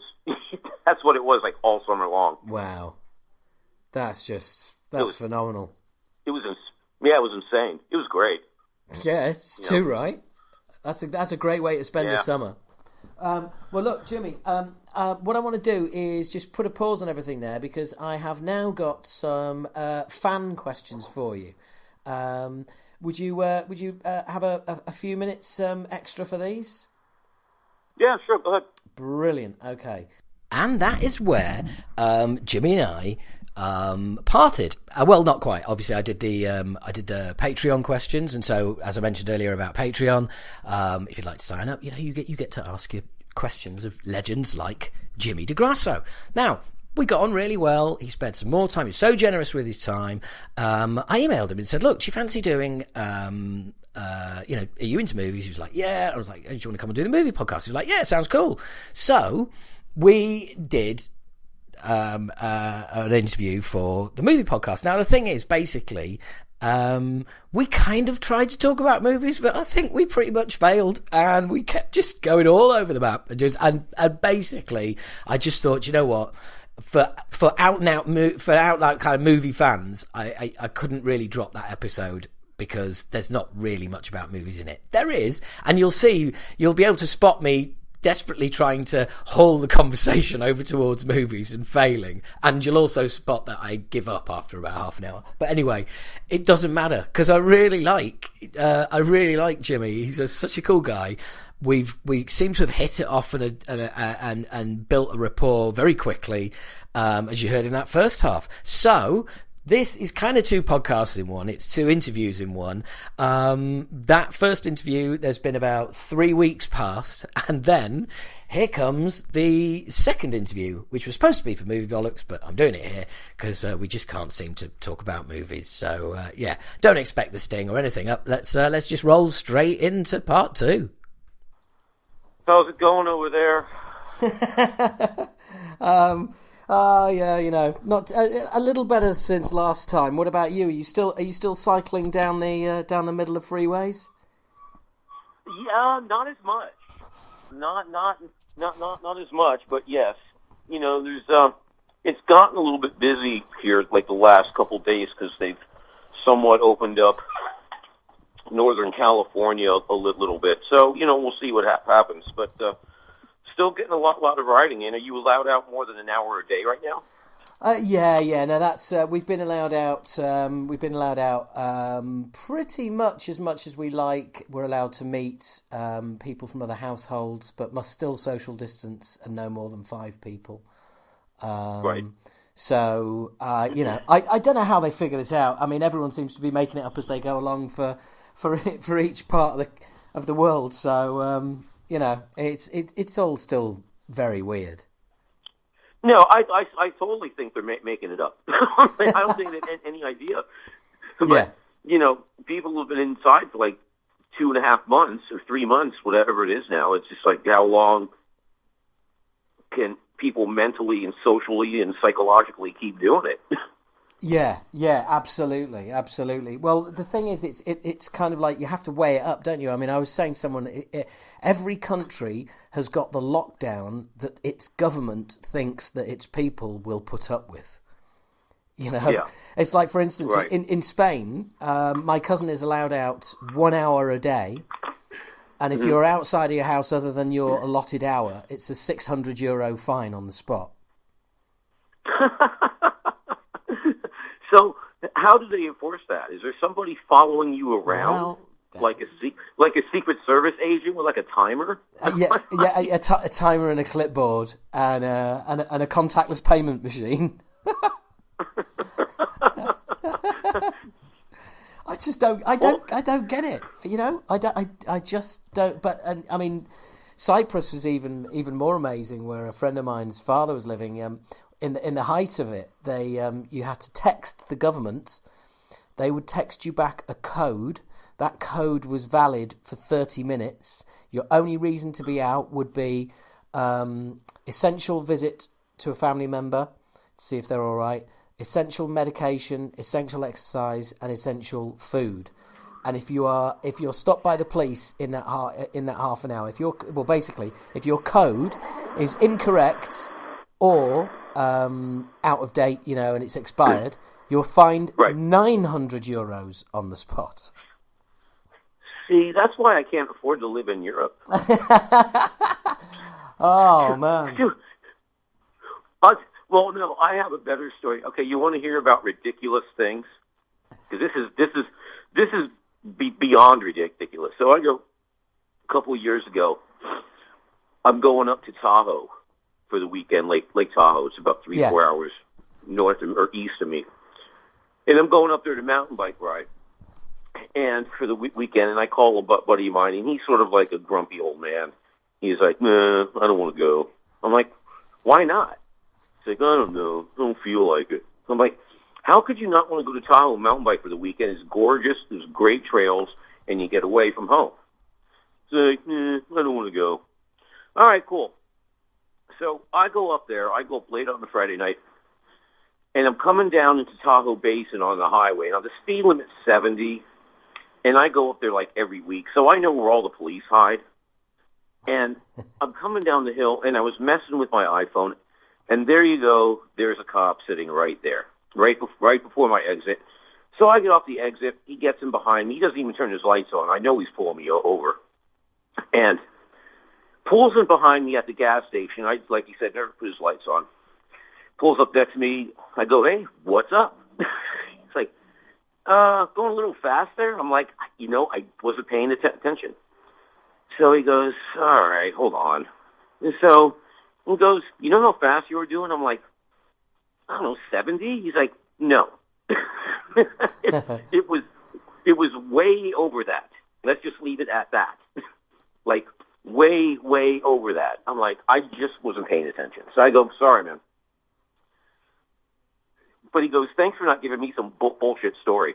I'm like, I swear to God, if you say I was, I probably was. So he goes, I wrote you up for like a lesser infraction of speed. Go to traffic school online. It takes like 20 minutes. The whole ticket's like $100. I'm like, all right, thanks, man. Appreciate that. The next day, my friend goes mountain biking near where we live in this trail up in the middle of nowhere in the mountains. He's going down the trail. He hasn't seen anybody in like 45 minutes. He's coming around a turn, and there's a ranger hiding on an ATV hidden in the side of the woods with a radar gun. Wow. Okay. So keep in mind, he said, you have to get off your bike right now. And he goes, yeah, sure. He's like, what's the problem? You're speeding. Like I was? Like I'm going downhill on a mountain bike in the middle of nowhere and there's no one out. He goes, I have to give you a ticket. I'm like, and he's like, wait a minute. Bikes don't have speedometers. Like, how do you even know what you're doing? Yeah. So he goes, well, how fast was I going? And he goes, you were going like 21 miles an hour. He's like, wow, that sounds like I was having fun then. What's the speed limit? He goes, 15. So, wait a minute. You're giving me a ticket for going 21 miles an hour on a bicycle in the middle of nowhere in the woods. You have an ATV, like a SWAT suit, and a radar gun for this. Yes, that's correct. So Now, this is how weird the whole thing is. So I come back a couple days later. I go, how was your weekend? He's like, I got a ticket for mountain biking. I was going 21 miles an hour. And I said, I got a speeding ticket in my car. He goes, how fast were you going? I'm like, 98, not 99. I'm like, and he goes, how much is your ticket? I'm like, yeah, he wrote me up for less. So my ticket's like $100 some. And I go, how much is your ticket for going mountain biking 21 miles an hour? He goes, $440. What? Yep. Christ. And I told him, see, that's why you should go with me mountain biking. Yeah, clearly. It's a lot cheaper. Yeah, by the sounds of it. Good God, that's horrendous. Fucking hell. Isn't it? Well, isn't it? it sounds. Do you know what? It sounds like something that would happen in a movie. Do you know what I mean? Yeah. It genuinely totally. sounds like just a comedy device or something. That's ridiculous. I know, it's funny. I was like, it's funny. It's like the weird stuff in parts of the United States and California is like things like that, where it's like, it's only $100 to speed in your car, but it's like $400 to speed on your bicycle. Okay, cool. Well, whatever. Oh God! Well, look, it's always a pleasure, and thanks for coming on and doing this. Sure. So, I kind of like a real kind of basic sort of starting point. When you kind of like look back, when did your sort of love of movies begin? When did it sort of when did you become aware that there was these things called movies and you were really loving them? Man, it had to be back when I was a little kid, because back then my parents, they used to have drive-ups here, drive-throughs, whatever you call them, drive-up movie theaters. And I don't know if you've ever had those in the UK. It's basically a huge parking lot with a huge screen. Well, I believe they're becoming very popular again, because a friend of mine who lives in Texas is sat in one watching a movie right now. Yeah, and that was very popular in the 60s. Actually the 50s and the 60s. It sort of died off in the 80s. And so back then, and my parents would go every couple of weeks, and then I just remember, watching movies as a kid, and then I think my parents took me to see the first two Godfather movies, which were obviously American classics. Wow, cool parents. Yeah.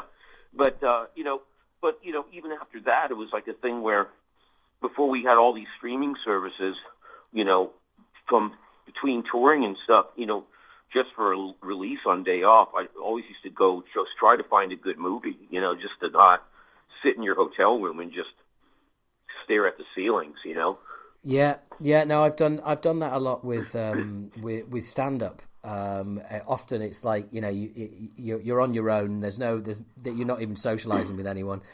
So it's a great way of just like burning through some time during the day and just taking your mind out of things and just getting a bit of kind of headspace. Yeah, I mean, when I used to tour with Alice Cooper, we used to go every night off. We would just find anything, and some of them weren't so good, believe me. But like if we'd be in Russia on a Tuesday night, we would look, like we find an English movie, just so we don't sit in our hotel rooms or wind up going to the bar all night. And so we've been doing it for years. Yeah, and presumably, like, no matter what the English movie is, you're going to go and see that. No, absolutely. I mean, I remember one year, like, there was so nothing playing. I don't know what band I was in. A bunch of us went to go see, like, the remake of the Flintstones, which was probably the worst movie made in his history. Oh, was that... all of a sudden, I've got a picture in my mind of John Goodman and Rick Moranis as Fred and Barney. Oh, it was so bad. It was almost like, I wish they should pay you not to come to that. Yeah. It's the kind of thing that it's like it's almost offensive. It's that bad.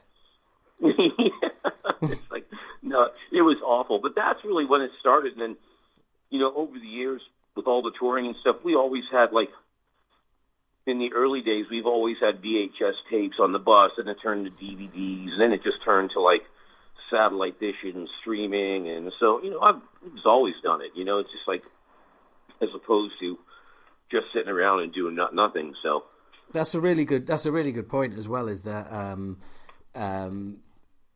traveling on buses? That's a really good way of eating through time as well. Is watching movies. Well, that's what you would do when you would get your new bus on the first day of the tour before we had satellite and streaming. The first thing you would do, you'd run in the bus and look at see what DVDs they had. Like, okay, what kind of movies do we have? Yeah, well, I've been in a band where we've had members, bring their own selections with them. Yeah. The last couple of buses, now it's just all hard drives. So the bus companies, they just basically upload like every movie like they possibly can. So you get on there, and it's like there could be like 2,000 or 3,000 movies, and they start going through them, and some of them are crap, but you can always find something decent. Like I said, it kills the time, especially like after the show, you have to get on the bus and drive for 6 hours. You're not going to go right to bed, so you always find a movie to throw on. Yeah, and I mean, are you a fan of the big franchises? I mean, Star Wars would have been kind of like, right. Well, it swept the world, didn't it? It changed cinema. And that's created the franchise, and now it's just kind of like insane. But are you a fan of any of the major franchises? Yeah, no. Well, I mean, I grew up in the 70s. I saw the first two, right? And then it obviously it went dead for like 20 years, and then they started making them again, I think in 97 or 98 or 99. And I saw those. I mean, I still think the first two were the best. But, now, they come out every couple of years, and my kids always want to go see them, so I wind up taking them. And, they're pretty good. Like, I still think, I'm old school. The earlier ones, I think, are better. But the new ones are definitely pretty good, without a doubt. Yeah. I mean, it depends what kind of lights your fire, really, doesn't it? Because ultimately, you're just seeing, you're seeing bigger and bigger movies getting the green light, and these massive movies need to be merchandised, and because that is ultimately, movie companies are no different from record companies. They, what they've seen is, hang on, we know where the money really is in it with these movies, and that's merchandising. No, without a doubt, because it's honestly, the one thing they were saying over here, the one industry that's really going to suffer, or has already been suffering, is movie theaters, because they've been closed for months, and I know theaters already don't make that much money, because the push time is so short. Because honestly, if something comes out in it comes out in say January 1st, by March 1st you could buy it online, and by like April 1st you could see it free on a plane. It's like a quick money grab. You know what I mean? You really have to hit really fast and really hot as far as the marketing and stuff. Yeah, and the thing is as well is that you've got to put all of the merchandise out at the right time as well. So you want to be, depending on your demographic for who you're hitting. If it's kids, you want your film coming out around the holidays, or if it's around Christmas, whatever it is. And again, that is it's like lining up the release of an album or lining up dates for a tour. It's all about trying to capitalize on it and get hit as many eyeballs as possible, basically. Yeah, exactly right. And that's it's funny. Like something that came out January 1st. Like, I don't know how it works there. If you go to the movies, I don't know, movies here right now, like $20 to go to a movie. And then, like I said, 2 months later on your internet provider, you can rent it for $25. Yeah. And then about 6, and then then it's just starting to hit the airlines. Of course, not now, because the airlines are pretty dead right now. And then about 6 weeks later, you could rent it for like like $5, or we have this thing here. I don't know if you have. It's called Redbox. Yes, yeah, we have that as well that you can pay for. Yeah. Or you could just go rent the DVD for the night. It's like $2. Yeah, so I mean, and then a month after that, it's just free online. You know what I mean? It's really like you can see how fast it happens. Where I remember, I don't know, we're probably about the same age. When a movie was hot, like it would stay in the theaters for like 6 months. Yeah. Oh yeah. And also, it'd come to TV like three or 5 years later down the line. Right. Yeah, exactly. Yeah. But again, it's the movie industry, like the music industry, is having to change. But again, you look at the movie industry and you think, well, look, you've got Disney Plus, they've got their own channel, HBO, and all that, and they're all striking out on their own platforms, with their own content, and trying to create, and trying to digitally reach their audiences, and then you look at the music business and you think, yeah, after all these years that the digital started affecting music, there's still not one single record company with a platform. No, they're utterly clueless. Yes, that's why they are. They're utterly clueless. The music industry is such a state of disrepair as far as new music. I mean, I kind of laugh about it now. It's like I'll turn on the radio sometimes and drive around in my truck, and I live in a really densely populated area, and rock radio doesn't play anything made after 1991. Yeah, I've heard about this.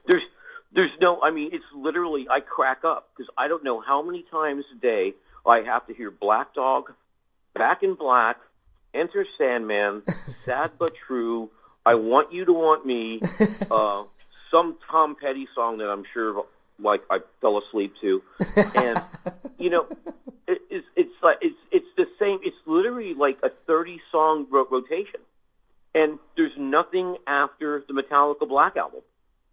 Yeah, and that's like 29 years ago.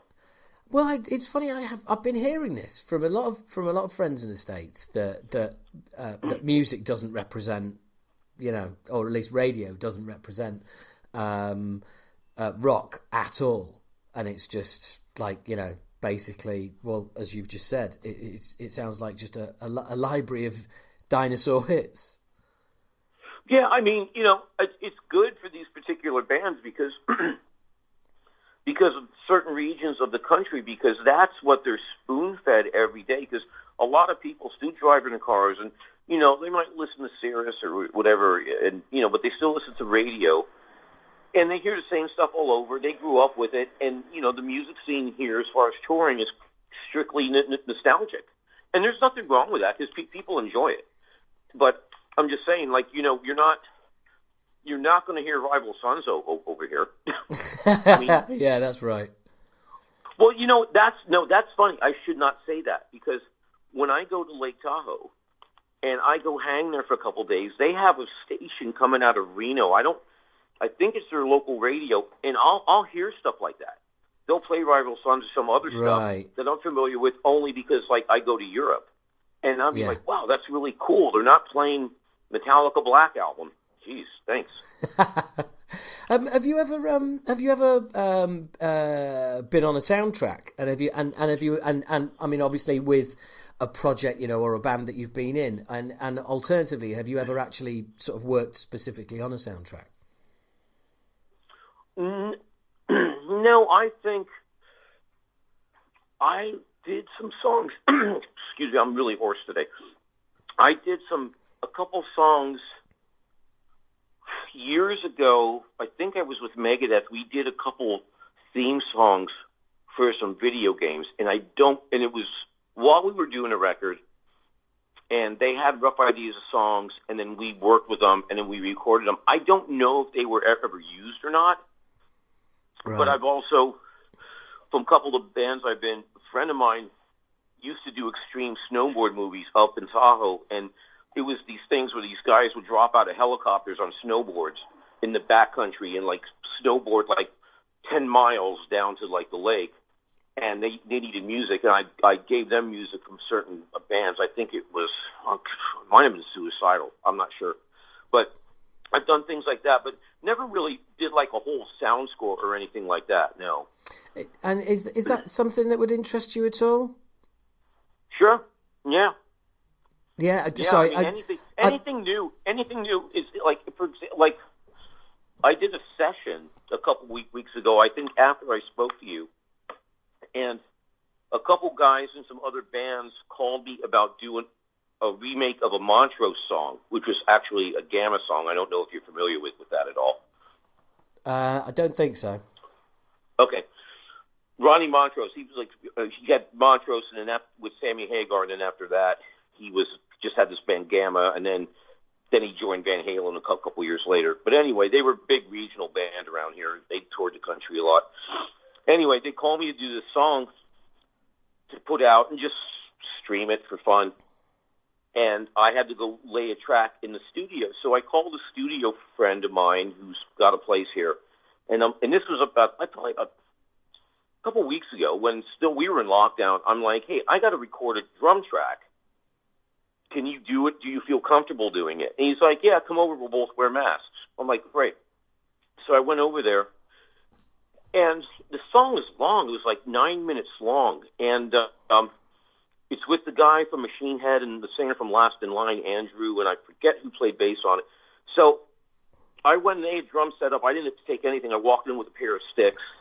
He already wiped down the studio. I went in there, played for 9 minutes with an N95 mask on.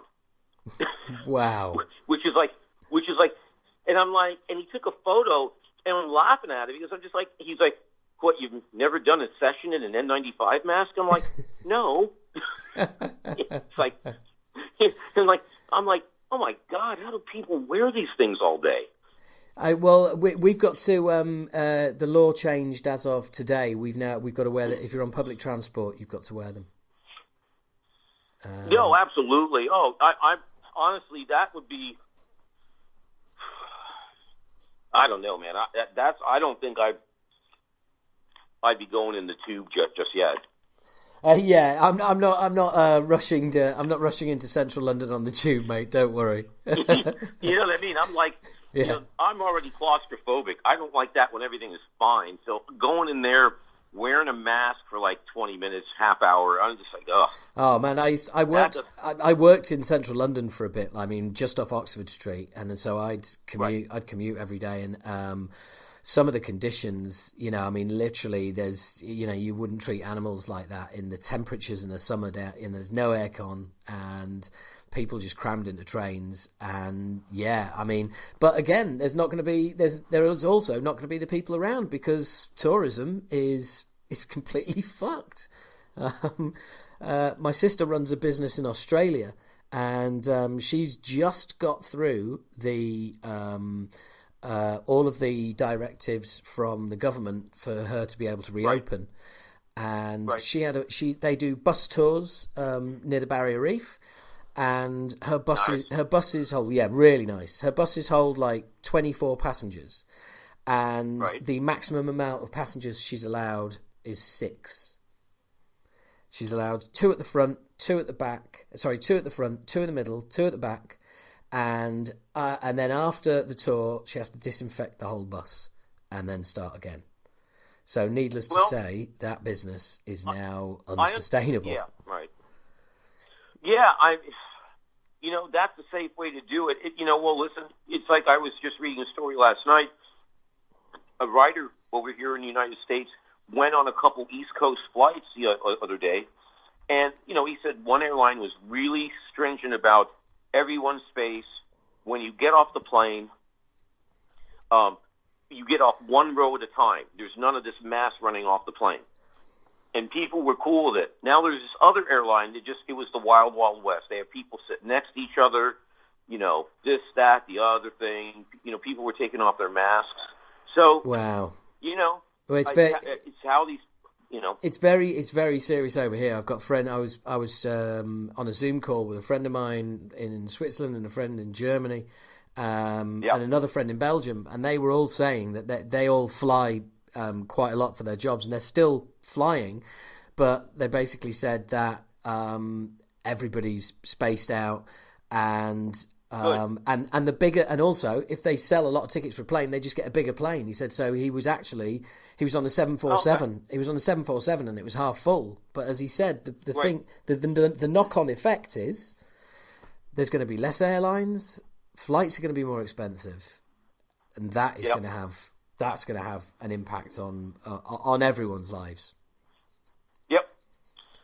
Yeah, I know. I mean, I haven't been on a flight in quite a while because I haven't been touring, so I haven't really needed to. But yeah, I'm not in a big rush to jump on a plane right now. I got to tell you, I live in the mountains now, and I have, and I spend a lot of time in like quieter areas, and I just.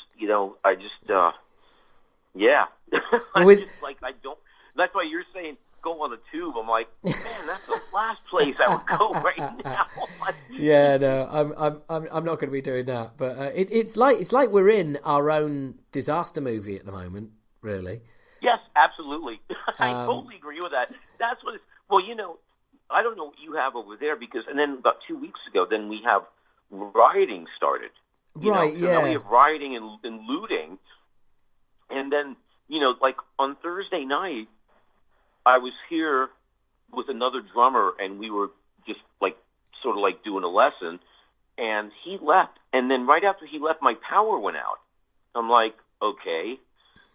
And the power goes out, and I live in a pretty small town, but there's a lot of businesses here. As a matter of fact, like Netflix, corporate headquarters is about a block from my house. Oh yeah, I think I remember you saying, yeah, and you said there's nobody there. Right. Well, yeah, and they're emptied. I think so. And then about 10 minutes after the power goes out, then I get this text warning from the city saying we expect rioting and looting tonight, so please be safe. Fucking I'm like, hell! You gotta be kidding me! Did you? You must have thought it's the Purge. It's the new season of the Purge has started. So I'm totally, and I'm just like, well, time to hunker down. I'm like, you've got to be joking me. It's 2020. They've got no power. There's rioting and looting alerts. And I'm like, and I have 3 kids, so, I'm kind of like, oh, Jesus. Yeah, I know. It's like, well, as if being locked down isn't enough. Yeah, exactly. Let's throw in, the first pandemic for 100 years. Let's throw in some civil unrest, riots, power cuts, anything.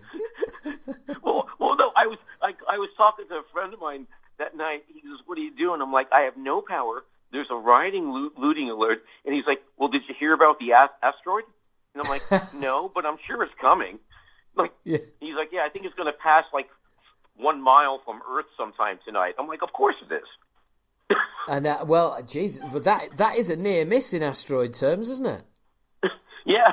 So I'm like, and I think he was kidding, but I'm like, at this point, nothing would shock me. Yeah.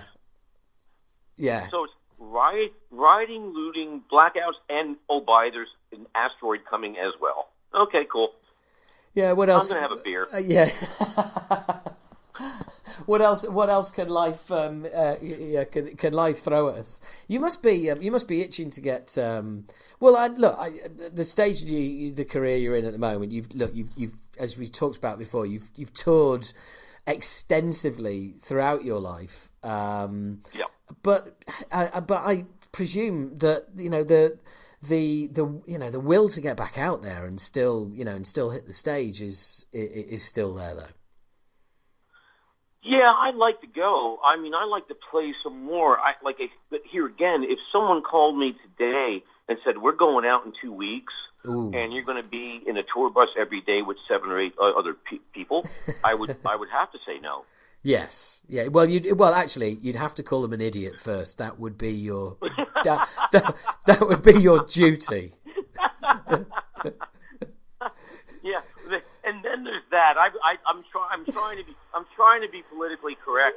But yeah, I mean, obviously, right now, I mean, I'm hoping, as numbers decline over here, maybe somebody can fire up some dates by the end of the year, and we'll get to go out and play some more. But I mean, if I do, it's going to be under the safest conditions, and it's not. I don't fear for myself. I just don't want to get it and give it to other people. It's not. Yeah. It's not a me thing because. I agree. I agree. With family and kids and relatives and grandparents and stuff like that, that's the part that concerns me. But I'm hoping, things, will hopefully get better. But at the same time, I've also just read, and I'm not reading very much news because it's so bad. But the last 3 or 4 days, because California sort of opened up, now numbers are going right back up again. Well, we've just got to come out of it slowly, and take it easy. I've seen that there was an article about concerts starting again in Italy as of June the 16th. Now, some people, as usual on social media, have posted this article and gone, see, it's not all doom and gloom, everything will be all right soon. And it's like, right, now, I've seen that enough times to know that people who do that invariably haven't actually read the fucking article. So I read the article. Yeah, concerts are coming back. Seated concerts only. There must be 2 seats between everybody. Face masks are compulsory. Hand sanitizer is compulsory, and the musicians must not interact with each other in any way. So, on stage as well. So basically, not a fucking gig, then, is it? Well, the only thing I thought of we could do it like sort of the larger acts if they wanted to do something. When I don't know if they make a lot of money from it, but you could almost do, like, say, a virtual thing, like, say, if the Rolling Stones did, like, a show. And there's only, the Stones, they have, like, 7 or 8 people on stage, and literally go into, like, a nice theater someplace and live stream it. And have, basically social distancing completely. Because, honestly, if they did that right now, I would pay to see it. Yeah. But the other thing is, too, like, say, if you put 7 people on stage, like, that with that band, because you have the 5 main guys and you have a couple background singers and keyboard players, so I think it's probably 8 people. You could keep them distanced, and you could put up a plexiglass in front of Charlie Watts, and you could film it. But the problem is then you have crew guys. Yeah. Now, the crew guys, obviously, work in close proximity. Right, and that's where all the weird details. There's no way to get through the day setting up teardown production purposes to keep everybody 6 to 8 feet away at all times. It's just not possible. Well, presumably they're going to have to take the because we've got professional football starting again here in 2 weeks behind closed doors, no fans. Right. And they're tested every day. Now the corona test is still 24 hours, but they're tested. Right. They're tested every day, and obviously there's going to be physical contact between players. Sure. But the only way that they can control it is testing every day, disinfecting dressing rooms every time they're there. Yep. And each club is spending £400,000 on coronavirus testing for the remaining 9 games of the season. So unbelievable. Yeah. I mean that's what's being put into it. And they're trying to sort this out with Major League Baseball and basketball as well. So what happens? And I'm just curious if you might know. Say you have 2 leagues that the 2 teams play, and then the next day one guy on one team test positive. Don't you really have to shut both teams down for 2 weeks to quarantine? Well, you have to shut them down, but then you have to test them. Okay. And then you find out, and then you find. But also, the testing they've done so far has been incredible. I mean, they tested the whole Premier League, and I think there was 4 positive tests, and none. No, it's more than that. We have had players who've tested positive for it, but at this actual stage, there's about 4, and they weren't players; they were all members of staff. Okay. So they've got to keep it really tightly locked down. But again, still, there's not going to be any crowds, and these are the kind of changes at the moment that unfortunately we're looking at until we've got a zero infection rate or a vaccine. Yeah, well, I think the NBA is trying to resume their season. I think it's the third week in July, and I think what they're doing, they're going to, I believe, Florida, and they're going to play all a short regular season game and then go right to the playoffs. But they're playing all their games in I think 2 venues in Florida. Wow. Right. Okay. Well, I mean, I'd be surprised if there was any fans there. I mean, in Germany started professional football. No, there's definitely no fans. It's definitely without people. I mean, I just saw there was a NASCAR race this morning, and I forget who won, but there was no fans there. Yeah. And the thing is that's quite telling, actually. The fact you just said, I forget who won. It's like, everyone's going to forget.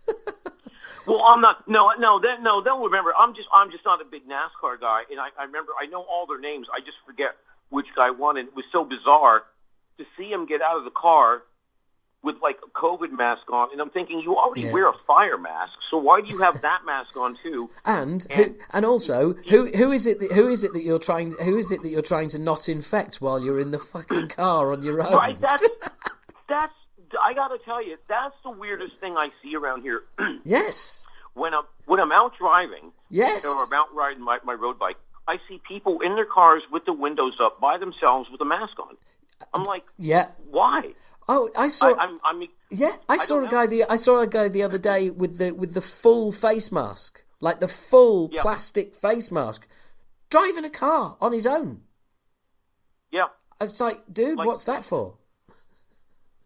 Right, because it's to protect others. So there's no one near you, and it's not like you're an Uber driver. So I think you're okay. Yeah, and I don't know. You're not going to suddenly find yourself, out of the car and socializing with people. You know?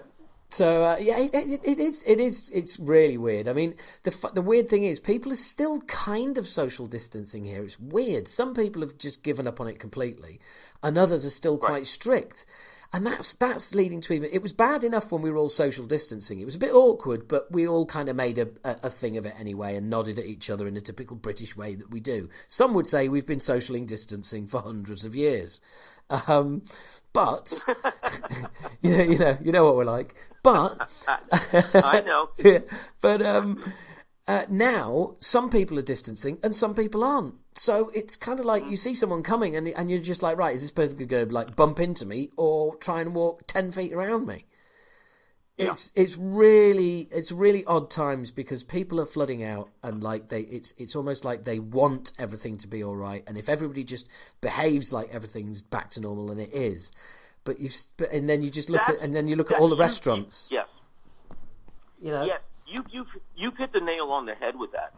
It's like people want everything to go back to normal, and they think if they go back and act like it is, then it will be. Yeah, they want to will it into it. They want to will it into existence, basically. They just and I mean, I suppose it's one way of surviving, but I just don't think. I think it's delusional. It's called the new normal for a reason. So why so many people keep dropping the new, I don't know. Yeah, no, I get it. I saw a thing the other day where I was riding my road bike, and I went by this really popular hiking trail or mountain biking trail, and like I said, I'm not going on it right now because it's too narrow. And I rode by it on my road bike, and there was literally where I could see there was 75 people going up it single file, literally 2 feet apart. It was like, you've got to be joking me. Yeah. And in their mind, we're out exercising. Yeah, you're out breathing hard, and you're 2 feet away from some stranger in front of you. What are you doing? Yeah. I don't know. It's funny. I've noticed something. I've noticed something weird about social distancing as well. It's that some people, right, they understand the concepts of social distancing to the right of you and to the left of you. But then they stand 5 inches behind you. Do you know what I mean? It's like some people think that it's like, right, I've 2 feet either side and 6 feet either side, and that's great. And then they'll go and stand, right up behind somebody. Yeah. It right. It is really, really weird. It is really, really weird at the moment. Let me tell you, the anti of social distancing. Years ago, I was in one of the bands I was in, and we were doing meet and greets, right? And right. This is the beginning of the meet and greet thing, and we were doing it we had an endorsement with a stereo company, which was really cool, and the company was really cool. Actually, it was actually JVC. Wow, cool, yeah. And your voice is coming out of a JVC speaker. Yeah. So, well, there you go. So, before and after the shows, we used to do meet and greets for the, contest winners and stuff like that. And I don't really like doing it, especially after the show when I just got done playing and I'm tired and I'm like, whatever. It's not really comfortable for me, like right away, like walking to a meet and greet from a show. So we were in this like conference room at the venue, whatever like amphitheater we were playing, and then this woman's talking to me, and she's like, and she goes, I have to tell you something, but I have to tell you in your ear. I'm like, well, just whisper it where I could hear it if you don't want people to hear it. Being very polite. I had my hands behind my back, and she freaking bit my neck. What? And I'm like, you mother. What? You could guess what the second word was. Like, you've got to be joking me. And apparently, I guess she had a few drinks in her. I don't know what her end game was there. And, security was right there, and they pulled her off. And I'm like, and they called in, like, the venue paramedic. They said, Leah, you have some teeth marks, but she didn't break the skin. And I'm like, you know what? That's the end of my meet and greets. That's it. Game over. I kind of understand, man. Really, I do. I'm going full Neil Peart on this. I'm out. Bless him. God, yeah. I can't treat a stranger like a long-awaited friend. Yeah.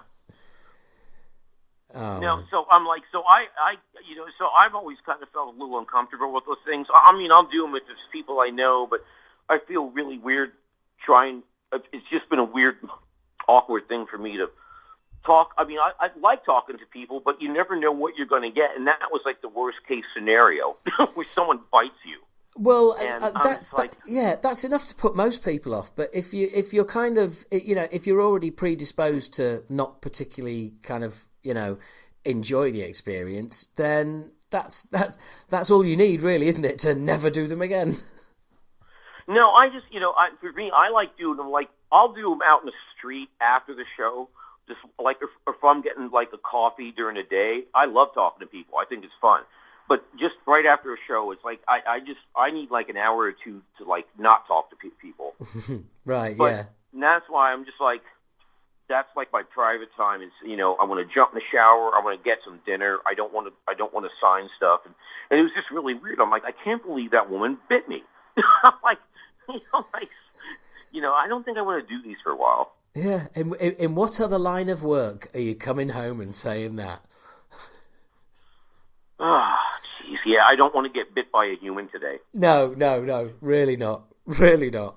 But that must be, I mean, presumably, like you said, there were commitments behind it as to why everybody was doing it. Were you all right to pull out of it? Given, I mean, obviously you had like a great reason to. They were totally fine. The company guys felt really bad because they're like, "Oh my God, we're sorry because you just got bit by a human." I'm like, I said we might have to like control this a little bit better, like I don't know how, but like not allow drunk people back here. I don't know. I just know I don't want to get bit by somebody again. Yeah, and that does seem, that seems a little extreme, to say the least. Yeah. But I mean, well, yeah, like you said, you've seen sort of meet and greets come in, and I mean, I personally, it's not something that I would ever feel comfortable doing. But also, I think there's something innately old school about fans who turn up early and just know where to hang out, and so they can bump into people. Yeah, no, exactly. That's what I'm saying. That's like, especially in the UK and stuff. I know I just walk, like, because during the day I usually just walk around and I just come back to play. So I don't sit in the venue all day. I'll do sound check and I'll go out and get a curry, as you well know. Yeah. And then I'll come back and there'll be some guys with some albums and stuff and some CDs, and I'm fine talking to them all day long. That's fun. But, yes. Some of this weird organized stuff can be a little bit strange at times, but no, I like talking to people. If that's when you try to, where they tell you, like, hey, I really didn't like that second record. I'm like, okay, why? Then they have to tell you. I'm like, and sometimes they actually have a logical thing behind it, like, I don't think the melodies were that. I'm like, okay, cool. It's I don't mind at all. Yeah, and I think the funny thing, funnily enough, I've got a friend of mine who's a singer in another thrash band, and he said he had somebody come up to him and saying, like, oh, I didn't like the new album as much as the previous one, and he was like, oh right, anything particular? And he said, well, yeah, your vocals really. And he was like, right, okay. So what aspect of my vocals? And he was like, well, you haven't sounded the same since you had your throat operation. And it's like, well, oh man, yeah. I'd have just kicked him in the fucking balls. Yeah, some people are. I don't. It's no filter. No filter. That's what it is. No filter. Do you know what I mean? It was like, and this person was telling me and saying, oh yeah, and he was really pissed off. I said, well, what the fuck did you think? Well, here's the thing that's even stranger. This guy took the time out of his day to try to find him, to seek him out, and tell him he didn't enjoy his vocals. Yes. Yeah. And see, that's the creepier thing, because I have a lot to do in my day that's really constructive.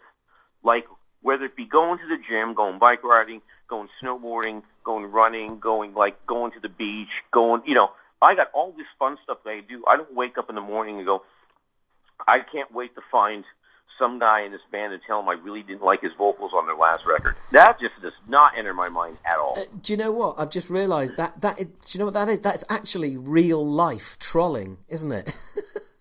Yeah. He's not happy with just commenting on the Facebook page. I'm going to find these guys in real life. Yeah, I've had a lot of creepy experiences like that. Like, that's why I don't do much social media. I don't need to be found. Well, yeah, but there's odd people in the music business as well. It definitely attracts some unusual types, shall we say? Yeah, at times. And a friend of mine told me years ago where there was some incident, and he's just you just have to remember.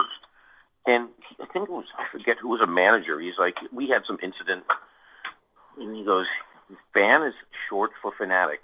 Yeah. Absolutely. And I'm like, I never really thought about it much, and I'm like, okay. Yeah, I always refer to myself as a football supporter as opposed to a football fan for that very reason, and it's yeah. I mean, I've never gone up to anybody. I don't really get it. Like I just don't feel comfortable with it. The only time I've ever gone up to anybody and said hi because I was a fan, I think it was.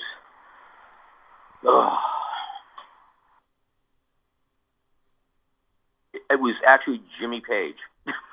Oh, wow. And I didn't go up for longer than because he was sitting with a friend of mine at I think it was the Classic Rock Awards in London years ago. Yeah. And he was sitting at the table next to me. He was literally 10 feet away. And I'm like, obviously I'm a huge fan. But I'm not big on, this and that. I'm just I just went up during a break. I was talking to my friend, and he was sitting next to him. I said, hey, I just want to tell you, man, I've been listening to you for years. I really enjoy your work. Thanks. Done. That's all I had to say. Yeah. Yeah. And that's the best way to be, isn't it? It's like it's in, out, that's it. That's all we need. Funnily enough, a friend of mine met Lawrence Fishburne about 2-3 years ago. The actor. Yeah, I just watched John Wick the other night. Oh, he's fucking awesome in that. Yeah, that's when he got all cut up. Yeah, well, a kind of tangent. I actually hung out on the set of Matrix Reloaded. Nice. The second Matrix movie. Yeah, I had a friend of mine who I was writing comedy with and performing with at the time. His partner was Lawrence's makeup artist on all the Matrix films. Right. So I got to go up to Alameda and go in and check out. I met Carrie-Anne Moss in a complete Trinity outfit, which was quite amazing. So I got to hang out in Lawrence's trailer, and so we were hanging out in his trailer, and there's a bus timetable on the back of the door, and these were all times that buses drive past because they were filming in a huge aircraft hangar. Right. On so the tourist buses. Yeah, exactly. Yeah. So you've got tourist buses, but you've also got there was still barracks there as well. So the buses pick up family who are still living there. So basically, there were certain times where they just weren't allowed out. Otherwise, somebody on a bus is going to drive past and see Morpheus walking past. Right. And he was just a lovely, lovely guy. Huge, like laugh on him. Absolutely amazing. And awesome. Yeah, it was a real experience, man. It was a real experience. That's cool. And a lovely, lovely guy. But anyway, my friend was saying. About 2 years ago, was over in the States, bumped into Lawrence Fishburne and asked for a selfie. And Lawrence said, and my friend is a male, and Lawrence said, no, you can't have a selfie, but you can have a hug. That's cool, man. Yeah. How fucking cool is that? Well, have you ever heard the story about Paul Newman? Ooh, probably not. Where he didn't sign autographs? Yeah, no, there's something about that, yes. Years ago, and, it was a thing where he was literally in a bathroom taking a piss, and someone comes up and goes to him, can I have an autograph? And he's like, are you fucking joking me? And from that point on, he's like, I don't sign autographs. Wow. That's it. He's done. Yeah, don't blame him. So was he your inspiration then for quitting meet and greets after getting bit? No, I just remember that because I just remember what the most bizarre story. Like you're in the loo and someone comes up like, hey, will you sign my album? I'm like, really? You want that signed now? Like, I don't have any Clorox wipes or anything. Jeez. Yeah, that sounds ridiculous. Well, funnily enough, when they were filming The Matrix, my friend's partner told me this. Lawrence went and Lawrence just went to go and chill out in a park between takes because they had right. they were resetting. It was going to take a few hours, and he goes, "Look, I'm going to take a wander and just going to sit in the park and chill out." Okay, so he came back. And she said, and she had to touch up his, do all his makeup and everything. She said, "Oh, how was your walk?" And he said, "Oh, it was quite interesting." She said, "Oh, why is that?" And he said, "I was sat in the park, smoking a cigarette, and a guy came and sat on the bench and said, 'Have you got a spare one of those?' And as I went to give him a cigarette, I realised it was Gabriel Byrne, the Irish." And it's just like, what? What on earth? How the fuck does that happen? Well, I remember years ago I was shooting that movie Wayne's World. Whoa, you were doing what now? I was shooting that movie Wayne's World. Right, were you? Yeah, I was in Wayne's World. I was playing drums with Alice Cooper, and we were on hold for a couple of days. I remember we were sitting around the venue, and the hotel was not far away. I think at one point I got so bored. I'm like, I'm going back to the hotel. I jumped in the pool, And then they're like looking for me like, hey, you're on set. I'm like, son of a bitch. I had to go quick, run up to my room and dry my hair again, which was no easy task in those days. Oh, did you have the full-on... Was it teased and tasseled? I don't know. It was like chlorined. It was like pool water and a hairdryer, and I'm like, oh man, I just got down here. We haven't done anything in hours, you know. Yeah. So if you wanted a haircut, you didn't need to go for a haircut. You could just snap bits of it off. Oh no, it was just like, so I just like quick dried it, and then we did a couple of other takes and whatever. I don't even remember, but I just remember like, I got to get away from here for a little bit because we literally the problem with doing movies and films is like it's a lot of hurry up and wait, and you literally just sit around. Well, and the thing is, we're from an industry that is hurry up and wait, but boy, it does not compete with movies. No, not at all. No, movies are the worst, and that's why, like, I think everyone goes insane. They're like, yeah, we did like 1 year to make this movie, and you're like, oh man, I think I'll retire now. Look, the thing is, as well as they amaze me because it's the amount of moving parts. You know, you think in a band you've got the band, yes, and then you might get the management and a producer and a label to try and interfere, but ultimately that's about it. You know, yeah. But you're talking about a movie. Yeah, right. Movie. You've got there's a guy who wrote it, then there's a guy who's going to direct it, then there's the money people, then there's the producers, then there's the studio, then there's the fucking actors, right, and they want their say as well. I mean, yep. It's how anything ever comes out is any good is beyond me. No, it's amazing. It's a really hard job. I've been on a few sets, and I've seen the way they make films, and it is a really difficult task. You know, I have friends that make car commercials, and I've seen those. Those are unbelievable. It's like the amount of people it takes to film a car driving through the forest looking shiny. Yeah. You know, it's like, holy, but Jesus, this is like hard work to do this.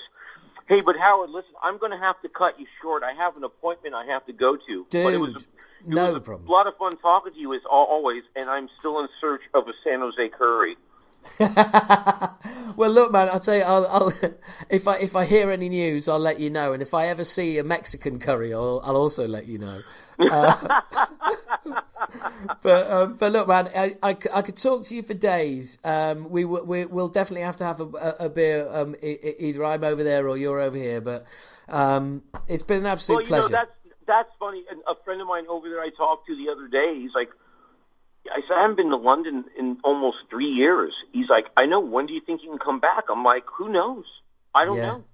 Yeah, I know. I mean, when can anyone go anywhere right now safely? I mean, I understand if you're flying for work, but, you know, used to do a thing where just shoot over to London for a weekend and hang out. And I don't even know, you know, until things calm down. I guess we'll just kind of watch and see how everyone's health is.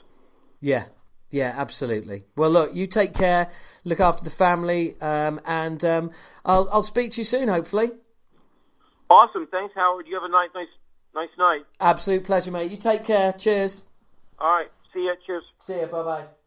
And there concludes my conversations with Jimmy Degrasso. What a lovely guy. I could talk to him for hours on just about any subject, as you can tell, because we do like to wander all over the map and not really cover the topic that we're supposed to. I hope you enjoyed that as much as I did doing it. I'm sorry if this is an exercise in self-gratification, and then you listen to him and like, yeah, I can really see that you really enjoyed that, Howard, but, you know, what are we supposed to get out of it? Fair point. But anyway, look, I thank you very much for all of you for listening. Sign up at Patreon, please. Spread the podcast, spread the word. I really need you to do that because that's the only advertising that gets done is word of mouth. So please, please, please do keep it up. Thank you, all of you, all the patrons. It's good to see you all on Zoom. If you just want to sign up for a month, okay, for $5, you sign up for a month. I will be doing Zooms throughout the month, so you know there will be a chance to, you know, I'll be doing one or maybe two, so there'll be a chance to catch up, and you can ask me anything you want if if you're bothered. Seriously, if you're bothered. But the way to do all of that, I've just realised I've really right at the end. Now I'm actually going to tell people how they can subscribe to the podcast through Patreon. It's patreon.com/Howard H. Smith. Fucking hell. Well, there you go. So if if that's your bag, go for it. Cost you about, I mean, like a little over £5 in real money. I always like saying that. And yeah, join the party, join the fun.